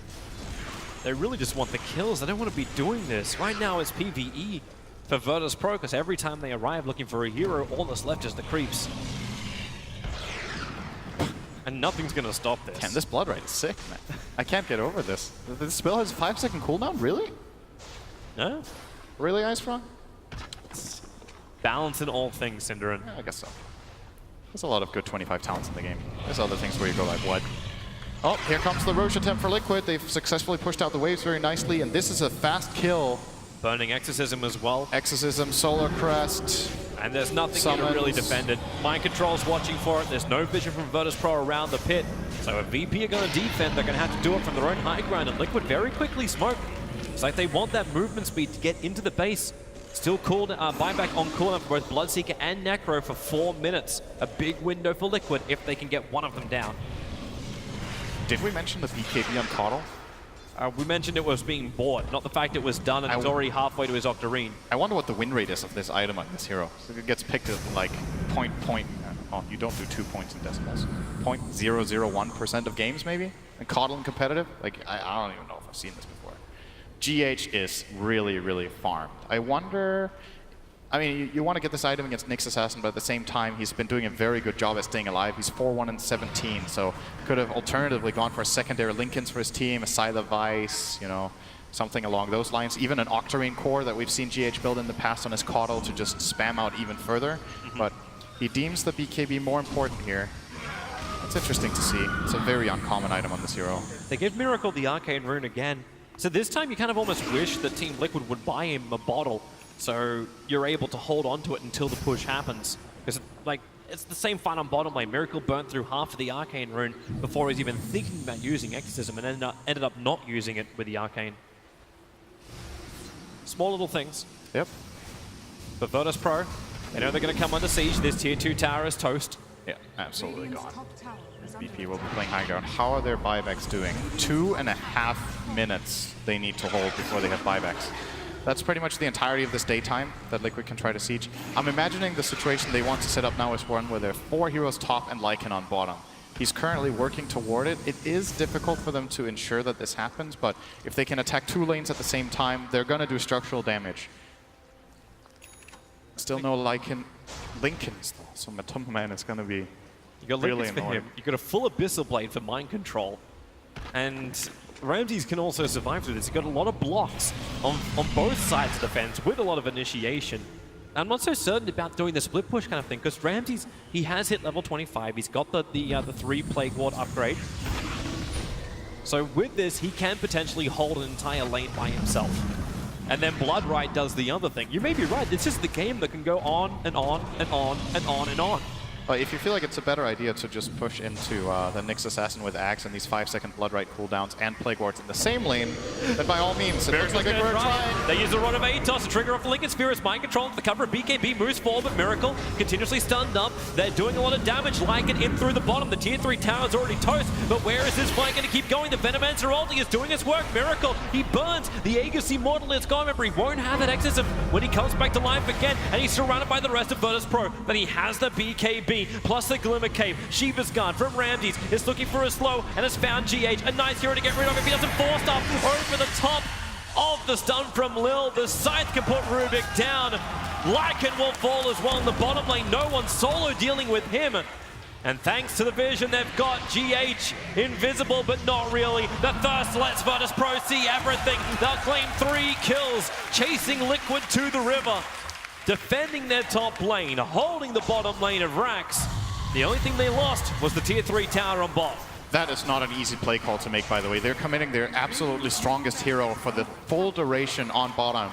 The Bloodseeker never joined the top fight. He was fighting Matumbaman the whole time with that Bloodseeker, and they held the other 4-on-4. They felt like if we split our heroes this way and we connect our spells... Lil. He's got such a huge opening on Miracle with no one here. Ruptures off cooldown in a fraction of a second. He's got the movement speed. They have to get close towards Miracle, but they can't get the Rupture in time. Miracle retreats back to the safety of home. Meanwhile, Mind Control is trying to do the split push once more. So Virtus.pro, they come down the mid. GH, the Spike Carapace, it hit both Miracle and GH. No one, such high movement speed, such high damage. Lil wants more too. Illumina spam, trying to push it back out, combining with the Mana Leak and the Force Staffs. Lil stunned up, the Raw will hold in there. Mind Control returning from his mission abroad. The Blinding Light won't cancel the TP, even the Lincoln Sphere. Saving Ramses. I think they also ruptured the Lincoln there. I believe that was what broke Miracle's Lincolns. I didn't see a rupture on either hero in that situation, and Liquid identified that probably and immediately turned around and just took the fight head on. And they held with, was that only 3 heroes? Yep. All right. At the end, they got the kill when they brought Mind Control back. Yep. But the Gem of True Sight is still sitting on the steps of Team Liquid's base, so vision-wise, they're holding on to both of the gems. You're going to start seeing a little bit more items arriving. Lotus Orb is up for the Necro. Bloodseeker was sitting on a crap ton of money, but he's ended up selling the Blade Mail and has the full Skadi now.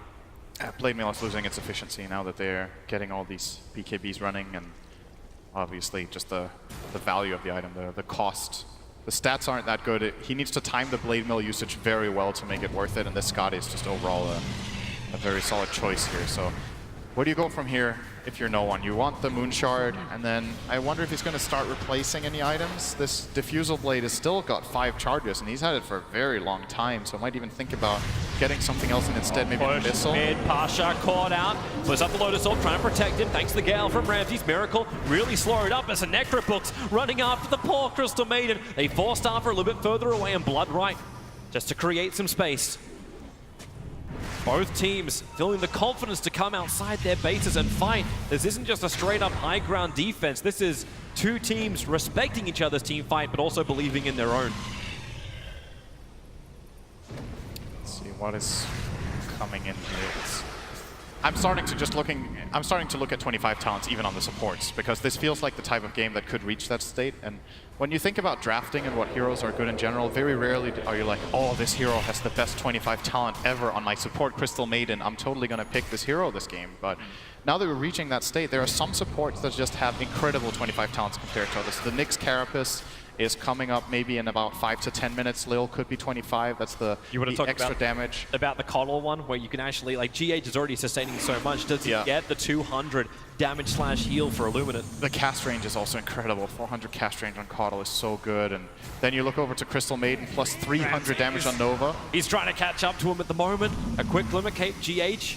Under the cover of Invids, has his BKB. Solo wants to keep up with this. He puts down the Observer Ward plus the Sentry Ward and the Rupture. It'll go on the Keeper of the Light. He's got Yule Scepter of Valor. He has no buyback. Walking it off, and GH is down for a minute. It's a big part of the counter push of Team Liquid.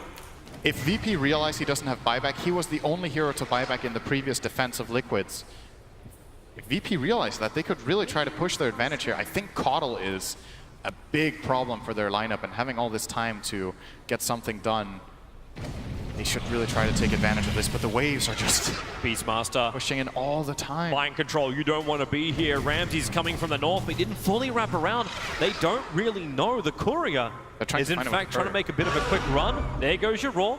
Out of no one. Does no one actually want to fight this one? He's going to flutter. Look at that movement speed. Matoma's fighting on the bottom lane, but Mind Control is having a one-on-one battle with no one all the way on the north. Starts his TP. The damage, the damage, the damage. Mind Control. Successful TP away. Matomaman will also survive. Solar Crest, good item. That evasion, keeping him alive there, the 20%. I think no one missed 2 attacks. No, it's just what he needed to get that kill. He's running for more. Maybe he's going to get MKB on that Bloodseeker as well. He's against a Crest, Blinding Light. There's a lot of problems for him. But Liquid are doing such a good job buying time. He's in trouble. He's gone Invis with the Vendetta. They got the Dust of Elbow, so Kuro's going to fall down. No buyback for him. 64 seconds. But the Coddle is up again in 5. He is. And the defense, but how much damage can you do in 5 seconds? There's Fortification available from Team Liquid. Lil's already borrowed up. They understand he's there. Necrobooks on cooldown for 23 seconds. They don't have the reveal from that. They got from Mind Control's gem. So the range racks will fall. The double stun! Lil able to find him. Miracle of Mind Control. They're in pretty damn deep. Spy Carapace causing so many inches for Team Liquid until finally they can get the Abyssal Blade hit into Lil. He'll actually go visible thanks to those Necrobooks, which are up. Ramses has to let the ulti go. Only really connects onto Miracle. He's still got his BKB available. Now going to use it. The side trying to hold him in position, but nowhere near enough damage to actually slice off his head. So they keep the battle going as the Illuminate giving Liquid the sustain they need. Or is it no one's just such a beast? Lycan has the cheese usage. He's got the life, but now they're bringing the damage. It's the ultimate with the exorcism, but Miracle is dying too quickly. Ramses is there. They have to fight back, but they committed their big ultimates. Even GH, finally he'll die to solo, getting the Nova round. Team Liquid, they're missing so many players and so many abilities, while Virtus.pro sustain and continue the pressure. Silence, Mind Control, acts as they are buffed up with that level 25 ability. The damage is nice, but Virtus.pro do the wise thing. They retreat.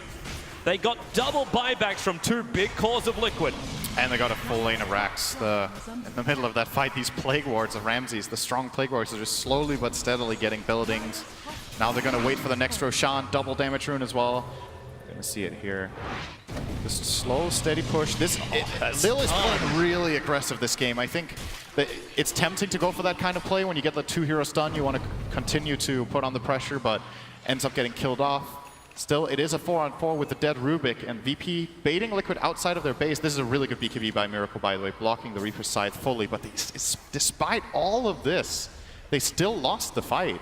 Really great freezing field from Solo at the end of this play as well. I'm not sure if we're going to see that in time. Looks like we will. There's not too much happening live right now. This freezing field, Lycan can't move, Miracle can't move, and they all end up dying off. Pasha just barely getting away there. Everyone just so slowed, and Team Liquid know just how rough this is. So the straight up fights are not working. They've lost their mid lane, but you are running a Lycan. Do you just look for a pick off? Is it turn this game in now for Team Liquid? Smoke, pick, push? Is that the way they play this, or do they still just try and high ground defense against what we already saw? These kind of games get extremely chaotic once Boots of Travel's level 2 come out, because even then these smoke ganks can turn on you if there's like 2 or 3 Boots of Travels that can counterplay. For now, they're not available, They're gonna try and we're fight. not even going to get to that state. It's Roche time. Yep, GH available, but that's done. Lil hits the money. Connell, he lives! The Ul Scepter up! The limits of the damage Crucimator will end up falling down. Stolen side! To the stolen side! They're forcing buybacks out. Necro and CM, they've had to do it. Venomancer will fall and Team Liquid. They have just taken a huge fight. Do they get out scot-free? That Nova is still causing problems. Kuro is ticking down and is just buffing up the Bloodseeker. Nyx Assassin will fall, but there's not much that no one wants to do here. Without the Nyx stun, without the extra control, they just have to contest Roshan now. Lil doesn't have buyback, but they do have it on Ramses. He needs to decide if this is worth fighting for or not. I think he will eventually buyback and they'll try to take this fight, but... Pasha's coming closer. Yep, there we He's go. walking in. There's the buyback from the Venomancer. Roshan down to 1600. They're moving closer. No one with the Blood Right. Miracle so damn low, but he gets the Aegis, the Immortal. Beastmaster dying quickly. No Roar available. Bloodseeker will find the kill, but the damage onto no one is ridiculously good. It is a 6-kill streak, and with the buybacks are coming in solid from inside the pit. Finally stunned up. He has to cancel off that freezing field. Trapped inside the pit with the rest of Team Liquid. It's Kuro on Solo plus wards, however. Solo standing his ground. Wants to force stuff away, but it's the top lane. Turn your attention there with the Roar onto Necrophos. Liquid find another kill. Solo may survive, but it's not going to help him much. When you don't have a Necro, the scythe comes out. Kuro finally brought down. No one is on speed right now. It's over 600 movement speed for a second. You can really quickly run out of mono to mono league when you have 700 movement speed. Did you know? I know. There's a double damage rune. As long as he moves fast enough and attacks fast enough, that's Oh my god. Moon Shard, 568 movement speed, plus the burn, plus the attack speed. So what VP were trying to do there was bait Liquid to stay inside the pit so long that they were fully committed when Ramses buys back, TP's in, and then take the fight. But they underestimated Liquid's ability to take that Roshan, so they actually came in too late. The fight didn't really break out until Miracle got the Aegis and Cheese. So Liquid end up getting the Roshan, Aegis, Cheese, and forcing buybacks. And this Glimmer Cape, crucial here. Just the fact that GH doesn't get killed by the Reaper Scythe makes Necrophos a lot more susceptible in this fight. And they will be able to kill him off with the returned Reaper Scythe immediately from Kuro. So huge from him. So massive. many buybacks. And by the way, this Necrophos dieback, I checked his death time. He was dead for 137 seconds because he died to the Scythe beforehand. And you know there's no buybacks. The only person who actually can have a buyback is Kuro, but he's short by 1100. Everyone else's buybacks are currently on cooldown. It has been fight after fight in just the last 5 to 10 minutes, and Liquid, they want to get a counter-rank, so looking towards the mid. Exorcism is up. Kuro glimmered closer so he can get the Observer Ward down. There's a Sentry Ward already in place. They're putting down their own Sentry, and the Plague Wards are being used to do the dewarding. Smart thing, they don't want to risk anything but Liquid. They've rotated now down to the bottom lane, away from the Plague Wards, which are defending the mid. The Wolves, at the moment, picking up the melee ranks. Miracle on the front line with the Aegis Immortal and Exorcism picked off. They are looking for just that Rax. That's all they really want from this Team Liquid. They have the sustain to do it. The Blood Right's causing problems. Miracle continues to drop down low. He's already got it with the melee Rax. Miracle, can he get out free? The Blood Right, they're out of range of it, and Team Liquid have done it. They've actually brought down the bottom melee racks for no cost. It took them 62 minutes with their Connell strat to get their first racks. It was like half an hour ago they pushed the mid-tier 3 tower. That top tower remains alive on 1 HP. That's all it's got, that tier 3 tower. Oh my god. Okay, so they still have both Aegis and Cheese Liquid for how long is that? They have the Aegis for another 2 minutes. I wonder if they want to try to use it. You're reaching the stage in the game now when the Aegis gets less and less powerful because all the cores are just starting to be 6-slotted, so you have to replace items to carry the Aegis around on everyone. Start giving it to the supports, give it to Kuro. Yeah, I was like, do a lot more maybe if you work give it to the inside. Caudle. Actually, no. Caudle has been 6-slotted for a good 10-15 minutes now. Hey, but at the same time, he's been staring down that Octarine core for Yeah, the he last wants that. 25 minutes. I wonder what item he's going to replace, if he thinks the Eul's Glimmer or Force Staff is more important, or the BKB. Now that it's down to 5 seconds, his other items might actually be more important for the team than his own BKB. I'm going to see if he reaches that stage, but Liquid look to keep on the pressure. They want to use this Aegis advantage. It's pretty big when there's no buybacks on the VP side to push with here. They've got the time. Still not that easy. So it's about a minute now before the Aegis model will be reclaimed. Exorcism just came back off cooldown for Miracle. But they're not close enough to push, but they're all grouped up as 5, almost like they want to go for a smoke play. There is a smoke on Kuro, but this push is also very, very obvious. It's exactly what VP are expecting. The only question mark is, can Team Liquid catch anybody out? They're trying to be efficient. If GH he can recall in any hero that's farming up, Matubberman as well as Mind Control have gone jungle. Mind Control's trying to find that second disable. He's looking for the side device. They decide it's too hard to push, so they're going to just use this Aegis to farm. And they're going to build a gold advantage. When you sit on the whole map like this and you farm jungles, you generally gain, I'd say, 500 to 1,000 gold over the enemy team per minute. So as long as that Aegis is up and VP have cooldown on buybacks, Liquid will be extending their lead. At least they should. Well, you actually you've taken a look at that lead. You'll see just how much it swings. The gold graph just goes straight up and down. It moves by 5k up in favor of Virtus.pro, then 7,000 in favor of Team Liquid. And before that 5k advantage, it was actually 6.5 to 7k in favor of Virtus.pro. This game is swinging so hard. What level 25 talents are close? Caudle is going to get it in one wave. Yep. Big is far away. It's like, Miracle, can you just back off so GH can have the full experience? There we go. The Crystal Maiden is not far off either, and I think Solo in this game will be taking the Nova damage. That talent is sick. It makes the spell more than twice as effective damage-wise. Goes from 250 to 550 AoE damage nuke on a 9-second cooldown. Is that the reason why Solo's building for an Aghanim Scepter and not just like the Glimmer to hide? Especially with the Gem of Truth side always being on the ground in Necrobooks, there is nowhere to hide for Solo. Oh, once these BKBs drop that low, the Frostbite from the Freezing Field can become very powerful if he manages to set it up. So I think it's one of those, you know, you're playing for that one opportunity.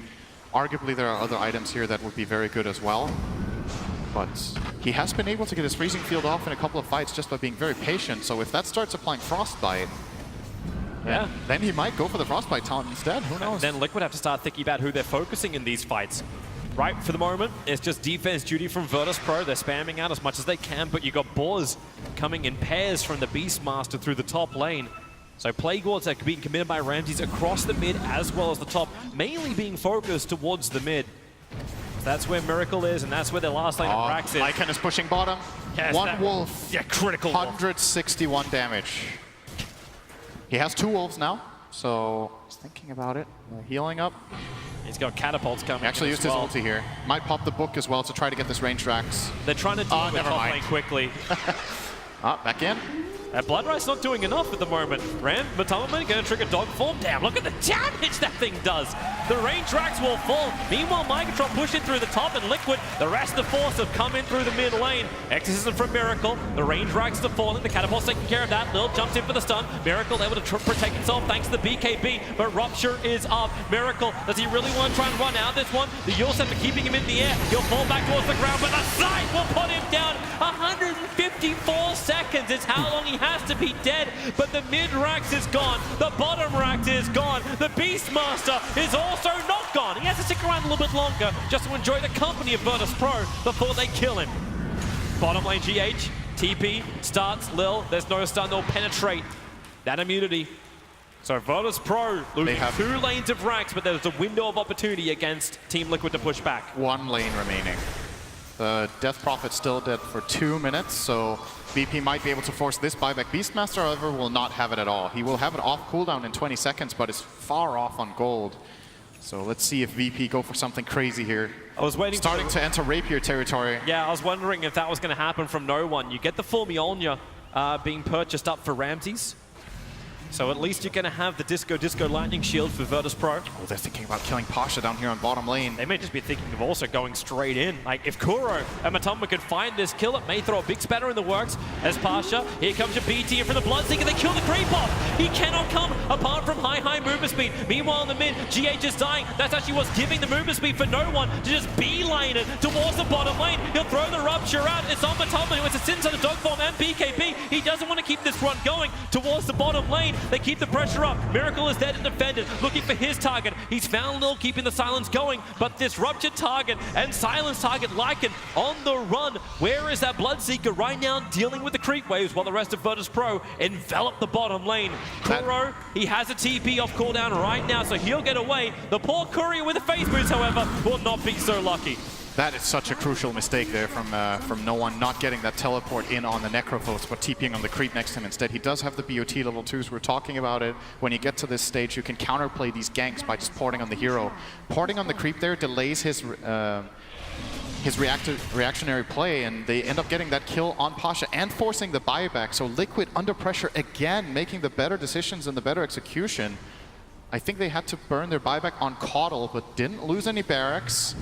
And now it's scary, because if this Necrophos dies, I think that could be the end of this game with only one lane left. It could be. At the same time, the shoe's on the other foot. Miracle doesn't have his buyback either. They did have to burn his buyback. Oh, they used two. It was Caudle as well as Krob. But the push begins from Ramses. The Plague Wards go down. They're just looking to balance the lanes out. If they can take this bottom lane, then both teams have managed to clean up the mid and the bottom lane of Rax. It's a hard ask, because we go back to that D push. Crypt Swarm and Illuminate. That's all you need to keep these creep waves out. No one wants to fight Mind Control, but that's also a tall order. They don't have a secondary BOT2, do they? They all have BOT1s. I thought he was going to scout up there and try to set up the kill together with the Reaper side of Pasha, but he has nothing to connect on. So no one is basically just wave clearing here in Smoke of Deceit and not. They're really going for Roshan. So Virtus.pro. They don't know that. No, that they don't. And now they do. Yeah, now they do. The Hawk dies, and Team Liquid, they're coming. Observer Ward's up on the hillside. Lil gonna burrow strike himself down inside of the tree line. I'm not certain if that it wasn't scouted out by Team Liquid as they try and wrap around. Matumba's already triggered his dog form, so Shapeshift being used, but Virtus.pro are bailing out. They don't want to take this fight. Mind Control BT's onto his own Hawk, and now it's Team Liquid that look to go in to take Roshan. They're going to get this Aegis just because Mind Control made a nice push top. They had to come back and defend this lane. And, oh, actually, maybe not. They could be in time. Here they come. Ramses to the front lines. GH has to trigger his BKB. Roshan's falling. The Aegis Immortal into the hands of Miracle, and they look to fight harder. The Hex is out, but so is the stun. Mind Control has to use BKB to break free the Frostbite. Team Liquid on the run. Lil, the nice double stun. Burrows once more, the sentry wards are down. No one, Rupture, he actually got Matumba. This could be the big kill they're looking for. He can't really break free, his life has to do the work. That's the Howl, now Shapeshift. He just tries to run it off, burns the cheese, and he'll get all the way back to base, literally running the entire length of the Rupture to his tier 4 towers for life. If you're playing a pub game and you're playing Lycan, this is not how you play against Rupture in most situations. You generally want to stand still, but you know, if you have a cheese and 4,000 health, you can probably run pretty far. So the cheese is burnt, but they save a buyback, and that is definitely way more valuable right now for Matumba. He did have it in case everything went wrong, but nothing really claimed here for Virtus.pro at all. Nope. Instead, they're being put into the same position they were previously. Team Liquid coming to the bottom lane. They want to wrap through here. It's an Invis rune for Miracle. Will allow him to come close, and Pasha, the man who doesn't have buyback, is the closest to the wave. The Blood Rider's out. He's trying Death Pulse it. Jump forward. Mind Control gets a roar off. No one hexed up. They're splitting up their attacks here, Team Liquid. They're not exactly certain which one they want to kill, but they would like to have no one who's down to half life but low mana. Shrine has to be burned a little bit earlier. No one does not want to back away from this engagement. That Courier is bringing in a Demon Edge for Ramses and an Aghanim Scepter for no one. They want to start racking up those Ruptures. The control in the team fights is what they require. What does he replace, though? Diffusal, I think. Maybe his travels, and he just plays with Butterfly and his passive as move speed. Not sure. So far, he hasn't swapped his items out. And he's trying to make the decision. It's just sitting in his backpack for the moment. Maybe he forgot he bought it. I don't think so. The Courier. I mean, he has 4 dusts in his backpack. Let's be honest. That backpack's just non-existent in this game. bottomless hole. Still hasn't swapped it in. I'm keeping eyes on it. Yeah. By the way, Solo went for the Frostbite taunt. I'm not sure if you mentioned that. I did not, but it is what we were looking for his Aghanim Scepter. So he chose that over the Crystal Nova taunt, which I would say in most cases is better, but if he manages to get up these massive freezing fields with that Frostbite, in addition to just, you know, Frostbite, the Frostbite talent is also very good when all these BKBs are so low. I don't think no one's worked it out himself. He's still sitting here with an Aghanim Scepter. Like, even removing SMY at this point may be a nice choice, but if he's worried about removal of stats. Yeah, it could be true that the Diffusal is a better item to have here than the SNY. Probably is in many ways, and then it's about whether he thinks that or travels is more important. I'm curious. We haven't seen any refreshers, to be honest. This is a 73-minute game. Nobody has one, right? Not even the Beastmaster. He's building it though. How long does it take to go active? Because he could switch the BKB right to his backpack, triggers it, and then. I guess that might be the idea, that he BKBs and then swaps it out. But does it give you your ruptures straight away? I do not know this. I believe the charges work where you get all of your charges straight up, but I'm not certain. I've played a lot of Dota, but this is not a situation I found myself in a lot in my 5 games as Bloodseeker. I'd say it's pretty unusual, so. I don't think many people would have found themselves in a 74-minute situation where both teams have incredible high ground defense. Yep, there goes your Rupture. Onto Matumban. Randy's having his Lincoln Sphere triggered. The Roar is out. The fight has begun. Solo wants to let it go right in front of everybody. Second Roar! There's too much damage. The Refresher. They have to buy back on both Venom as well as the Crystal Maiden. So Team Liquid. Okay. See ya. They're leaving. They've had enough. This refresher is big. I think we're going to see more of them come out if this game extends another 10 minutes. They need to be able to refresh the BKBs. They need to be able to refresh their other items. This Beastmaster play here, 2 Hexes, 2 Abyssals, 2 Roars. All right. What a game. What a game this is. I'm not sure what VP are going to do now. So I feel like Refresher is still an item that would be interesting on the Necrophos as well as the Bloodseeker. Yeah. Especially. But right now he's not really looking any at that. hero at this point. When you have so many items, being able to refresh your cooldowns is really powerful. Do we have? They're looking at a jump in instead. He's going for a Blink Dagger on the Necro. Might lean a little bit more towards the mentality of Virtus.pro, where they're like, well, we can keep defending, but we're probably going to lose if we keep doing this. They have to be able to jump at some point. Exactly, and that's where the Blink Dagger into Scythe. It's one of that older, like, I remember when Necro came into Dota 2, it was all about the Blink Dagger. It was all about getting that quick initiation off. In fact, I believe it was Matumbaman who was one of the ones who was doing it. But for the moment, still only have 1 Linkens, man. It's 75 minutes in, there's 1 Linkens on VP. It's sitting on Ramses, and they're playing against Primal Roar with Refresher. That is the item you want to have multiple of right now. Okay, no one made a decision. He swapped out SNY. He did the math, tapped out to his browser, opened Wolfram Alpha. all right, so the next math is, do I trade Diffuser Blade for Aegis the Immortal, for Divine Rapier? I don't know. I still think Refresher Orb would be good on no one. Being able to swap that in, get a second BKB, get another Rupture. Does that even work? I don't even know.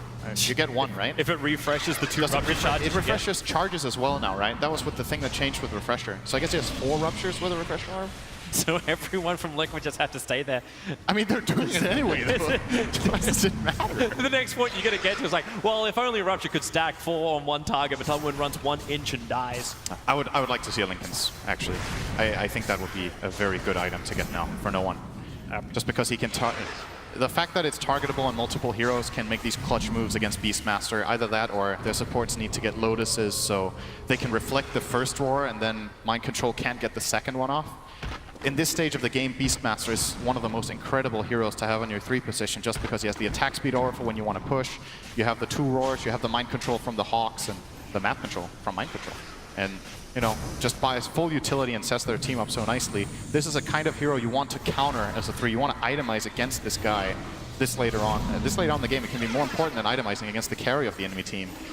Because these roars are really what's making Liquid's fights look good.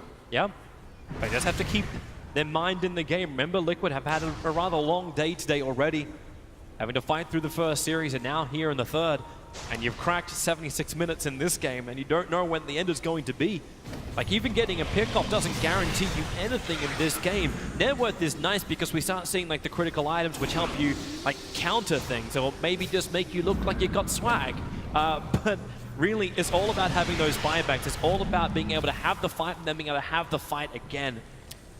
And so far, right now, Liquid's in a good position. Everyone has buybacks apart from the Venno and the Crystal Maiden. Yep. And those are still way off. It's 4 minutes to go. So I wonder if Liquid have checked the timing and are just like, okay, if we get lucky, we will have Aegis and Cheese, and they will still have buybacks on cooldown, and that's what we're going to wait for. Push out the waves, keep farming, build that advantage slowly but steadily, get toward our next items. Kuro working on the Aghanim Scepter would be a really sick steal on the Necrophos ultimate, especially having that low cooldown. Look at Solo buying up for this.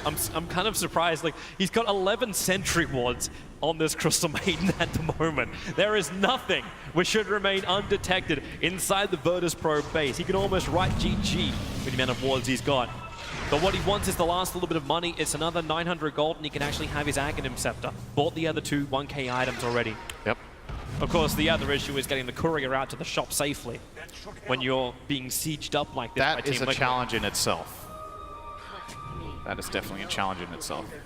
So Refresh, really, GH? He's going Refresher onto the Keeper of the Light. Surprised he went for that over the Octarine, but I guess when you have Hex and BKB and Force Staff being able to refresh these items in particular and even the Yules, you might feel like, okay, lower cooldown on all my spells plus my items versus having 2 uses on my Hex this late in the game. Maybe the double Hex is better. Maybe. Both items are definitely very good here. So wait, what did he replace? He got rid of his Glimmer for this Hex. So Glimmer is out the window for him. So the other Unfortunate for Solo, all of those sentries are going to go to waste. Other items arriving is the other Refresher Orb, which is coming the way of the Death Prophet, and it's a Hyperstone for the Lycans. And Batumban looking to increase that attack speed of his. Moonshard, he even has an item slot still. It's actually very surprisingly underfarmed on Lycan for this state in the game. 80 minutes in, he's not 6 slotted right now. Is there something on the courier for him? No, there's not. He still has room to grow. He does. Pretty unusual. Because Keeper of the Light's got all the farm. Like, there's just nothing left for the Lycan. What's the CS on Caudle? CS for Keeper of the Light is 566 to the 501 of Lycan. So yeah. It's the 4th most CS on his team. He's still and got Kuro has 70. He has less than a CS per minute. Oh, man. Kuro is That's a team so player, telling. man. That is so telling about how this team plays when they have Caudle. But you can also look at the money over on Kuro. He's now 800 gold away from completing up his Aghanim Scepter. And remember, Kuro's time, like, we can have flashbacks to when he used to play for Na'Vi, and his Rubik play was the biggest controller of anything. He was the best Rubik in the world. And if you give him an Aghanim Scepter, he'll showcase it once more. There are a lot of good steals in this game as well. Plenty of good spells to steal. Getting the Axe Poison Nova could be nice. Axe Necro ults. Courier. Axe Maiden ulti. Courier, you ain't making that. Especially when you take the straight runs. He's almost trying next levels. Like, the Hawk's going to be on the left side. I think no one is going to buy 10 Flying Couriers now, and then they can just like send them multiple ways around, so one of them will reach the target. That's one. You can buy more than that. He has 10,000 gold. Just send one to each secret shop, and then Air Force One comes in. Get that drop. Flying V, if one duck falls, at least there's another one to take his place. I feel like he should buy more than one. I'm not even kidding. He should buy more than one of these Flying Couriers, so something can get. They can't reach their shop. I thought the backpack was was meant to counter this. The other option you could also go for, I'm looking at Pasha with his Ghost Scepter. He's lining up at like the high-level Dagons. You could even get E-Blade pops into Dagon kills if Virtus.pro want to start focusing down individual heroes. We're reaching the point where that kind of money is going to exist. It's not going to happen, though, because he needs the Eagle Song, and he can't reach his secret shot. So he's not going to get an E-Blade. Okay, what? We 5-man out for an excursion. Okay, boys and girls, we're going to go on a trip. It's almost Disneyland, a.k.a. the secret shop just outside of our base. But it's warded. Yeah, well, you can smoke under that at least. What are you going to do? You're not going to smoke out and try and fight Team Liquid. Right. You're waiting for them to come to you. Here comes another cheese. So Matumba's cheese has fermented nicely. We'll see if he gets a second one on top of that first one. Aged perfectly. Or if he will give it to someone else. Aegis looks to be going the way of Miracle. And the second cheese, who cares, man? Just don't want to bother with that. Just leave it there. Sorry, they're all lactose intolerant. Maybe they can bait a courier onto it. Actually, it's going, Toby. It's on the way. What? Secret okay, it bought the items. The courier's coming with the rest of the Aghanim Scepter for Rubik, all right. Got but the Kuro items. he's dropping his TP scroll. Okay, we're cloud9ing this up right now. I don't know. Kuro is actually taking Oh, it needs to not die to the creep wave. No, no, no, no, no, no, no, no, no! Oops. Oh my god. Oops. Oh my god. They send it the whole way over there and then it get it intercepted by the super creeps. Oh, that's gonna hurt so bad. But don't worry. So that's the Axe of Maiden. There was an ulti orb. It'll respawn. It's not like Team Liquid's gonna push high ground, Synderen. Whose ulti orb was it? On it. It had an ulti orb and It was point Crystal booster. Maidens. It's Crystal Maidens. No, it was her point booster. Was it a point booster? Who had the ulti orb? Who's buying something with ulti orb? Who's got that queued up? Maybe Nyx? It's the What's Lincoln one? Sphere. It's the Lincoln Sphere for Bloodseeker. Oh, so Bloodseeker did want the Lincolns. Okay, good. It was good. his. Good choice. Except he didn't get it. Here comes Liquid. Lil able to get the first stun. Look at Miracle. He can't even get past the VP logo before losing half of his life. The Spike Carapace is helping out as well. They keep the stuns going. Miracle trapped up the side. It puts him down. The range breaks. It's gone. Matoma just wants to get the mega creeps up. That long push. Good night. Lil got double stuffed all the way back to the fountain almost. The melee rack stays alive. It keeps the megas away. And Matoma, he's running off the rupture once more. That's one cheese down. And Aegis. And Death Prophet ulti. There's more where that came from. We're going to stockpile in Team Liquid cellar. They keep moving forward again. You got the refresher orb, right? Not yet. They have Exorcism in 35 seconds for Miracle. And defense. Yep. I do think Liquid are going to get Megas here. I have to say, this feels like a Megas play, but that does not end the game at all. You know what? That is not the end of this. You're one of those people that's just like, you know what, we should just let them have it. I'm going to sit AFK in Fountain. Virtus.pro, they will stand their ground. They will not get Megas. Oh, they will stand their ground, but they will lose that barracks eventually. But it's not the end of the game. That's what's important here. This can still be defended for a very long time against Megas. Think about how hard Liquid have struggled to even get there. Yep. They still need to end the game, and VP's courier has... Is that the first one or second one? They bought a new one, so this doesn't have the items yet. This is the first one which is holding 3 observer wards from solo, so he can see the inside of his base even better. He ain't leaving home. Yeah. This is a 23-year-old who's just, he knows he cannot get out of his parents' house. We're not talking about crossing the river in this game. We're talking about just getting outside of the perimeter of the base. Yep. Okay, well, Pasha, that's one way to do it. Blink forward into a creep wave right underneath the fresh refresher orb of Death Prophet. Crystal Nova for Rubik. What did he chose 20% cooldown reduction on 25. I like Kuro's quick buy as well. I think Vision is the name of his game. 4 observer wards are currently queued up for him. Yep. The Crystal Maiden, where is that courier? It's only going to have managed like to get all the way out here? Wow, they don't do... Who has the gem on Liquid? Rubik and only Rubik. Okay, so Lil walked into the other heroes under Vendetta and did not get spotted, but didn't want to go on it. I think they're getting a little claustrophobic now, Virtus.pro, but it is a big test of their patience. They know they can't keep observer wards outside the map. It just ain't gonna happen. But how long do you keep this patient up? You know, at this point, money means nothing. That 15k advantage for Team Liquid. Yo, your is courier really respawned. squat. Use your courier. You worked so hard for this. It's sitting there. Yeah, at least get your right. Well, it's not like you're gonna get the notification. All There's right, too many couriers. Here we go. Aghanim Scepter on the Crystal Maiden. Nice. All right. Solo. He actually now can carry team fights with this item. Major progress. This Lincoln should be bought up now by no one as well. He's running back for it. Yep. Get it now. He's like, well, I could put this on the courier. Okay, there we go. Lincoln Spear is on him. He's going to give up his BTs for it. That's fine. He's got the flutter effect. Yep, and 290 move speed. Very good. And, of course, when they get low, he's going to have like 1,000 move speed, so it's fine. All right, here we go again. Never mind. Maybe yes, maybe no. Wait. Maybe back on. Wait. No. They just wait it out. Team Liquid, they can just keep the spam going. They don't have any kind of real pressure. Oh, okay, there's your jump mind control.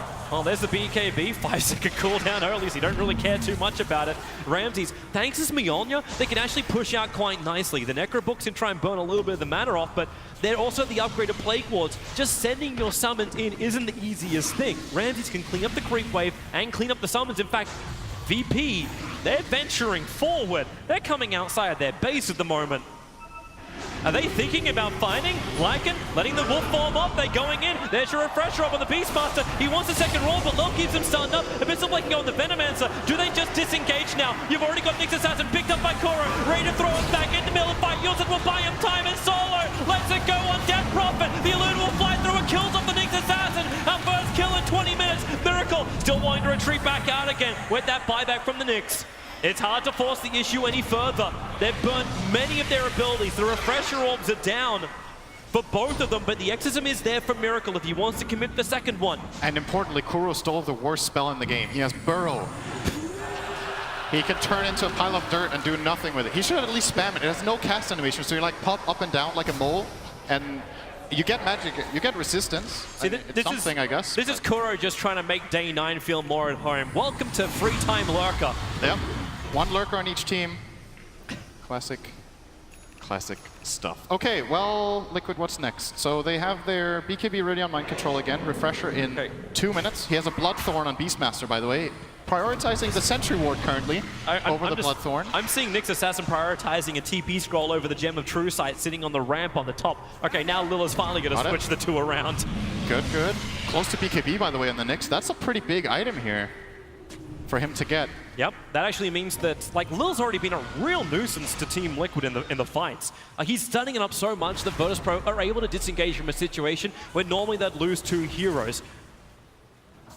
And that BKB will also help him now the Bloodthorn is done on the Beastmaster. He's actually looking at Bloodthorn overgoing the BKB. Radiant Courier died. Well, that's now the 10th for the game. Wait, how many couriers are flying around? All right, this is 2 Dire couriers flying around, and 1 Radiant got killed. So I think VP might need to invest a little bit more into their Menagerie? Yeah, need to invest more into the Air Force here to get those items delivered. So what else is coming out? Okay. BKB for Solo is going to be huge. That's big. That's a 10-second BKB 90 minutes into the game. It almost looks worthwhile to sell his drums if the time does come. Uh-oh, the Hawk saw the courier fly out. VP are changing their minds. They're not sending that courier out. Back to base. Might try to go the other way around along the left side of the map. Maybe they can loop it all the way through the Dire jungle down to their secret shop, and then all the way back around again. That's a pretty dangerous trip, though. Well, they got time. Venture to the new land, the they new definitely world. have time. Okay, Kuro, this is just getting ridiculous. But at least for everyone at home who's doing their fantasy, your points should be going through the roof, as every Observer Board gives you points if you've got Team Liquid supports or VP supports. Happy days all around. So Refresher Orbs off cooldown for Miracle. He's actually building into a heart now. So you've got the double Exorcism back. You're going to have double Bloodthorn, double Scythe in 20 seconds for the Beastmaster, and of course double Roar. All right, don't look. How expensive do you think DP's buyback is right now? How much gold do you think he has to pay? Okay, I'm going to go with 2.3k. You looked. I didn't actually. Oh, they looked at this one. Kuro finally caught out the Scythe. That's 130 seconds. To stay in base. And look at the creeps. This. Nice. It's actually 2.4k for the buyback. That was a really good guess. 2,390 right now is the cost of buying back in this game. That's an expensive. Oh, bottom lane, the Roar. They found Pasha. This is maybe the opening that you can revenge kill. However, Pasha does have buyback. You committed your Refresher Orb straight away from Beastmaster. He wanted to have that Roar again with the Scythe and the Bloodthorn. It's a very effective pick-off team from Team Liquid. And in fact, Rubik now has enough money, he can buy back also. He can probably thank that 60 gold per minute talent just helping him get the cash. Solo's thanking his lucky starts as well. He's got the 120 gold per minute. This is what's allowing him to get closer and closer towards that BKB while the rest of his cores are taking the farm. We're going to have the first 1k CSer on the board in 5 CS, and that's going to be the Bloodseeker. The top, I believe, is somewhere near 1,800, which was Resolution's anti-mage. Correct me if I'm wrong, so maybe we're actually going to correct every single prediction in your compendiums. I can't remember how many CS were in that game, but it was like, was it 1900? It was 18 to 1900. Now the Dagons are arriving. It's a level 5 Dagon up from no one. I'm still waiting for this E-Blade pickup. Necro sitting on 5k himself. Obviously, he needs to save 2.7k to buy back on the Necro. So he can't just buy the Dagon straight up. Maybe he just gave up on the E-Blade. I guess he doesn't. He never had it in his quick buy, I guess. He just wants the Ghost Scepter. Never Aegis before. for Miracle? No boots? Is this actually even worth it? He's not holding on to his heart. Like, that's even going to help him more than the Aegis will in these fights, more than likely. He might be able to force a glyph with Exorcism. Just run in, Exorcism up, BKB. Yeah. You got your Refresher Orb anyway. Then you trade your Aegis for a glyph, and then after the glyph is down, you can try to just... This is it. Rubik will come back to life again. He doesn't have BTs. So he can't just come straight to the front lines unless he wants to buy it up. Instead, he's actually just going to buy the gem. As Team Liquid, well, that creep wave lasted a long time. Blood right, here come the Necro Books moving forward. Lil throwing out the stun, just trying to keep the Death Prophet away. This melee Rax has to survive. They have the fortification available here. Virtus.pro, Plague Wards, control from Ramses. He's focusing them onto the Death Prophet, making it difficult for Miracle to get forward. Both the slow plus the damage is enough intimidation to force them back. The creep wave has come in through the bottom. They're losing their shrine, so Virtus.pro having issues with the side lane pressure. Blood right will manage to get rid of this for the moment. Exorcism, it's got another 5 to 10 seconds left.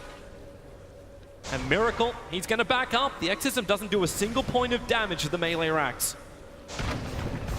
They are really, really good, Virtus.pro, at just getting rid of that when they can focus on the one lane, getting rid of it. I think Korra should buy Midas, actually. Why? And maybe he should have done it 30 minutes ago. Because when you see the flow of this game, this Rubik could actually be 6-slotted. Now he even has a 20% cooldown reduction talent. He can get rich, man. This Rubik could really get rich right now with the Hand of Midas. It's like you're investing into the future at the moment. It's like, but the future is 3 hours from now. That's really deep, Toby. You're planning. That really makes you think. You're planning for your kids' college, all right? Is that something a little bit more like? The future is 3 hours from now. All right, the creeps are starting to give a lot of gold as well, by the way. So these melee creeps in the bottom lane, these super creeps, are giving about 40 gold each now to Virtus.pro. So even on defense, they are finding a lot of net worth on these heroes. If you look at Ramses, like if you actually just bring it up as well, how much gold everyone's got. There's a hawk. There's a hawk on the shop. What's it looking for? Maybe it's going to see courier movement. There's a full datalist now for Matumberman. He can't even hold that. He's holding the cheese at the moment. But yeah, he needs that for Rupture. That's his 6 item slot. He's just going to run it through the top lane and try and beat the Rax down. Get the fortification out. That's probably going to be the easiest way they can do this. Here comes your fight. The Blood Right already forcing Team Liquid to back up for a second. They're Dagoning down all the fake Matumbermans who are running through the top. Lincoln Sphere can trigger on the Venomancer, but thanks to the Maelstroms, or Mjolnir, I should say, on Ramses. The creep wave doesn't survive long enough. Kuro can now try and turn the Plague Wards against it, but he doesn't get that plus 3/3 upgrade that Ramses has when he steals the Plague Wards. So they're nowhere near as powerful. Miracle slowed up again. They're able to break through that Lincoln Sphere. The Ruptures continue to burn. Dagon 2 on Necro. He actually doesn't have buyback. He overbought. 100 gold for buyback. If Pasha just dies without getting a creep now, He's 103 short. Yep. Oh, there's the Lycan ulti. Yep, looking for the target. Matumberman wanting to run through the bottom. I suppose he can kill a shrine. Yeah, any progress is appreciated. Lil keeps the top lane at bay, so does Ramses. They're basically tasked with holding this line. Team Liquid, do you want to force in anywhere else? You can bring down that shrine. We're now triggering Lincoln Spheres with those Dagons. The shrine does more. There's a double force alpha. Now the Ruptures go to work. Lil hexed up. Real problems when Matumberman gets the badge on him. The buyback has to come out from Lil's Miracle, putting the Exorcism forward. They're looking to try and end this game now solo. The Frostbite, he'll let the ulti go. Miracle comes back in range for it, only just on the edge. Solo at least creates clearance. Lil with a nice done. Miracle so damn low. The mana burn does a lot of work. Well, he's at 2.3k HP. No one. He's looking for even more. The BBB is triggered, and they're going to Dagon out the Aegis of the Immortal. They still want more, however. This game is hysterical, man. The top lane of Rax intact. Miracle, the Blood Right. Matumberman's going to go back in again. Shapeshifters back off cooldown. We begin everything once more. There is no Rupture available at the moment for the Bloodseeker, and the Wolves are attacking the melee Rax on top. This will allow Liquid to come in through the bottom lane. Lil burrows under the tier 4 towers in the mid. As Liquid, they are still closer to the base of Virtus.pro than they have been in a long time, and that's just the steps. They really just want to pick off now.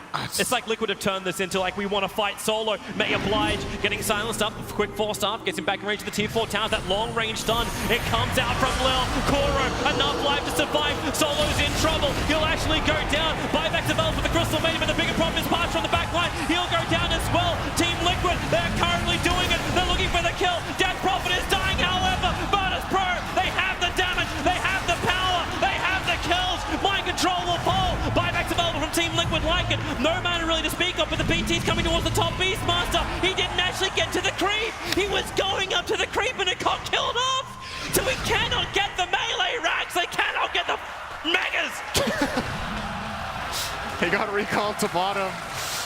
Oh, mind control. Might be thinking, I don't know, Shadow Blade? Do you Shadow Blade in and start hitting the barracks? Like, come out of nowhere? And How about he gets his own Necro books? Put them in the back. They just send the Necros mass at the racks to finish it. But the problem is that cooldowns now are so long, by the time they go again, the melee racks will be back up to 100%. so who bought back?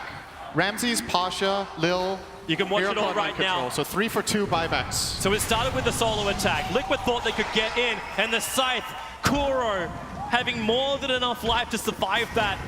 But it's the damage that Matulman did, all these buybacks that got forced. It was 3, I think it was 3 Radiant and 2 Dire buybacks. It was 4 from the Radiant. 4 Venom, Radiant buybacks. Necro, CM, and Nyx Assassin all bought back for the Death Prophet and the Beastmaster. So it was a 4-2 buyback trade. Solo has BKB and 50 gold on the Maiden. That's a pretty big item. Actually, in late game situations, Crystal Maiden can become a very powerful hero. And Reaction from Pasha. I gotta do something! But this is Patience. Elimination game as well. And this is only game 1. You gotta remind everyone, this is game 1 of the best of 3.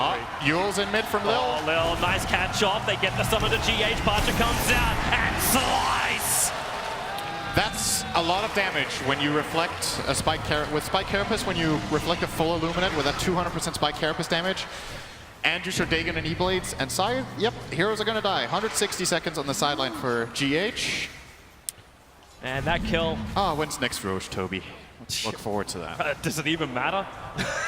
we're about 50 seconds away from Roshan possibly spawning up. They smoked out, But man. They're going. This is as far out as Virtus.pro had ventured in the last hour. They want to come out for a kill. They were waiting for the Maiden BKB this whole time, and now that they have it, this is when you pounce. Oh, he mind failed. control. Where's the control? Anthony gets through. Pasha! They're actually stopping with the side mind control refreshes so we can BT once more. He's gonna get out with it. Ball hammer. Back to base though. Back to base. The Lycan units are attacking the melee ranks. Pasha's got it though. Defense, defense, defense. It's too illusion. And the Wolves as well. But they came out so far, at least they could look to buy up some items. The fact that Necro didn't finish the E-Blade, he actually sold his Ghost Scepter to get that Aghanim Scepter and the Lotus Orb. They're looking to reflect, they're looking to free people. And Coddle bought back as well to try to save mind control, but he was actually fine on his own. Necro 3 for Veno. Yeah, just casual purchase, still got another 8.3k gold sitting in the bank.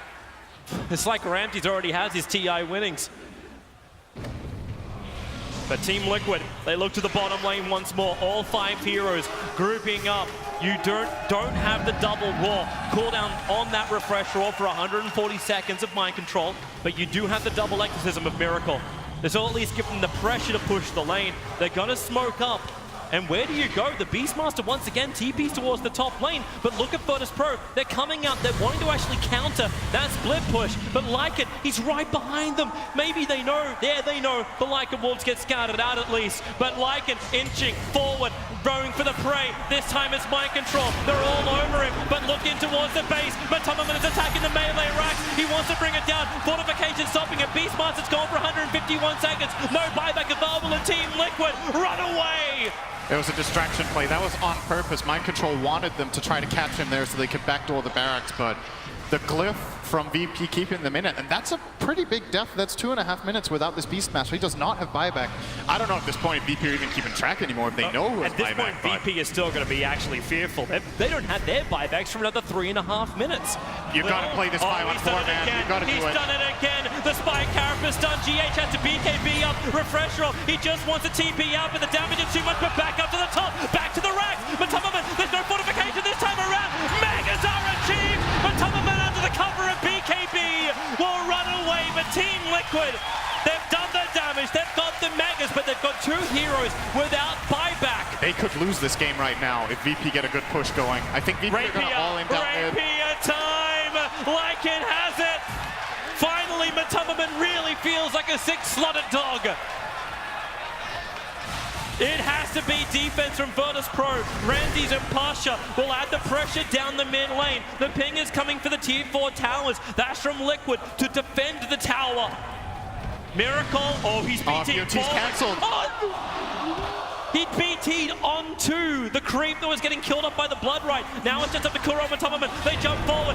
looking for Bloodseeker. They want the kill, but next, a huge double stun, Lycan up and towards the air. Lil wants the damage, but the BKB, but Tummerman, how much damage have you got? A crap ton, but he's gonna go down. Arabia in front of the Tier 4 towers has fallen. Kuro will die with his teammate. No way to run away. He's hiding for the moment. The side will execute him. More people dying than the Stark family. Virtus.pro coming to raid the Tier 4s. They brought down one. Team Liquid, it is a 3-on-everyone fight. Virtus.pro, they want to win this. 102 minutes in. Miracle has the exorcism, but it's only going to last a little bit longer. They have the damage output. They move forward. Where's the stun? Where's the control? Lycan now up for his shapeshift. Runs forward. Remember, he's got the cheese. The BTs, they're coming in. The Ancient is exposed for the moment. TN's ulti doing the work. The cheese down from Atonement, looking for the kill onto no one. That's the one they have to get. The fortress is still fortified. No one will fall down. Buybacks have to be committed. You've still got another 3k life on that Ancient. That's Miracle. They're holding. They're holding. They're doing it. Ramses, he's gone as well. Solo. Oh my lord. No one's BKB. Trying to protect him, but this could be the dieback. This could be the huge moment. If Bloodseeker dies right now, it could be over. 4 heroes lost from Virtus.pro. They thought they had it, and yeah, 103 minutes. Team Liquid. It has been a marathon, but they will take game one. Only one of this best of 3.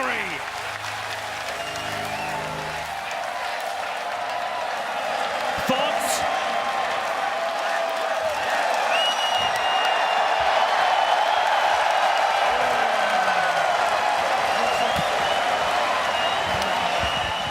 All right, go next. I think we all deserve a bit of a break before we get there, including these players. Virtus.pro, man, they must have felt really pressured. They got the kill, they got the rapier back, and they tried to go for the GG push. Is that bad timing? You're like, you know what, maybe I'm going to play a couple more 103-minute matches just so I can understand what I'm meant to do at this point. We almost cracked the 2-hour mark to reach the conclusion of this game, but VP, it's like they just all in. When you reach this point, it's complete chaos, and at some point you just go on 100% gut instinct, and sometimes your instinct is right, sometimes it's wrong. That looked like VP could end the game. I think it would have been a totally different story if Nyx had Boots of Travel at the right time and stuff like that, but there's no... It's like we could talk about all of these details, but you have to understand the mentality of these players in these moments are like, it's complete nuts. You can't keep track of what's happening any longer at this point. You really can't, and that is it for game 1. We'll be back for game 2, beverage, break, and more.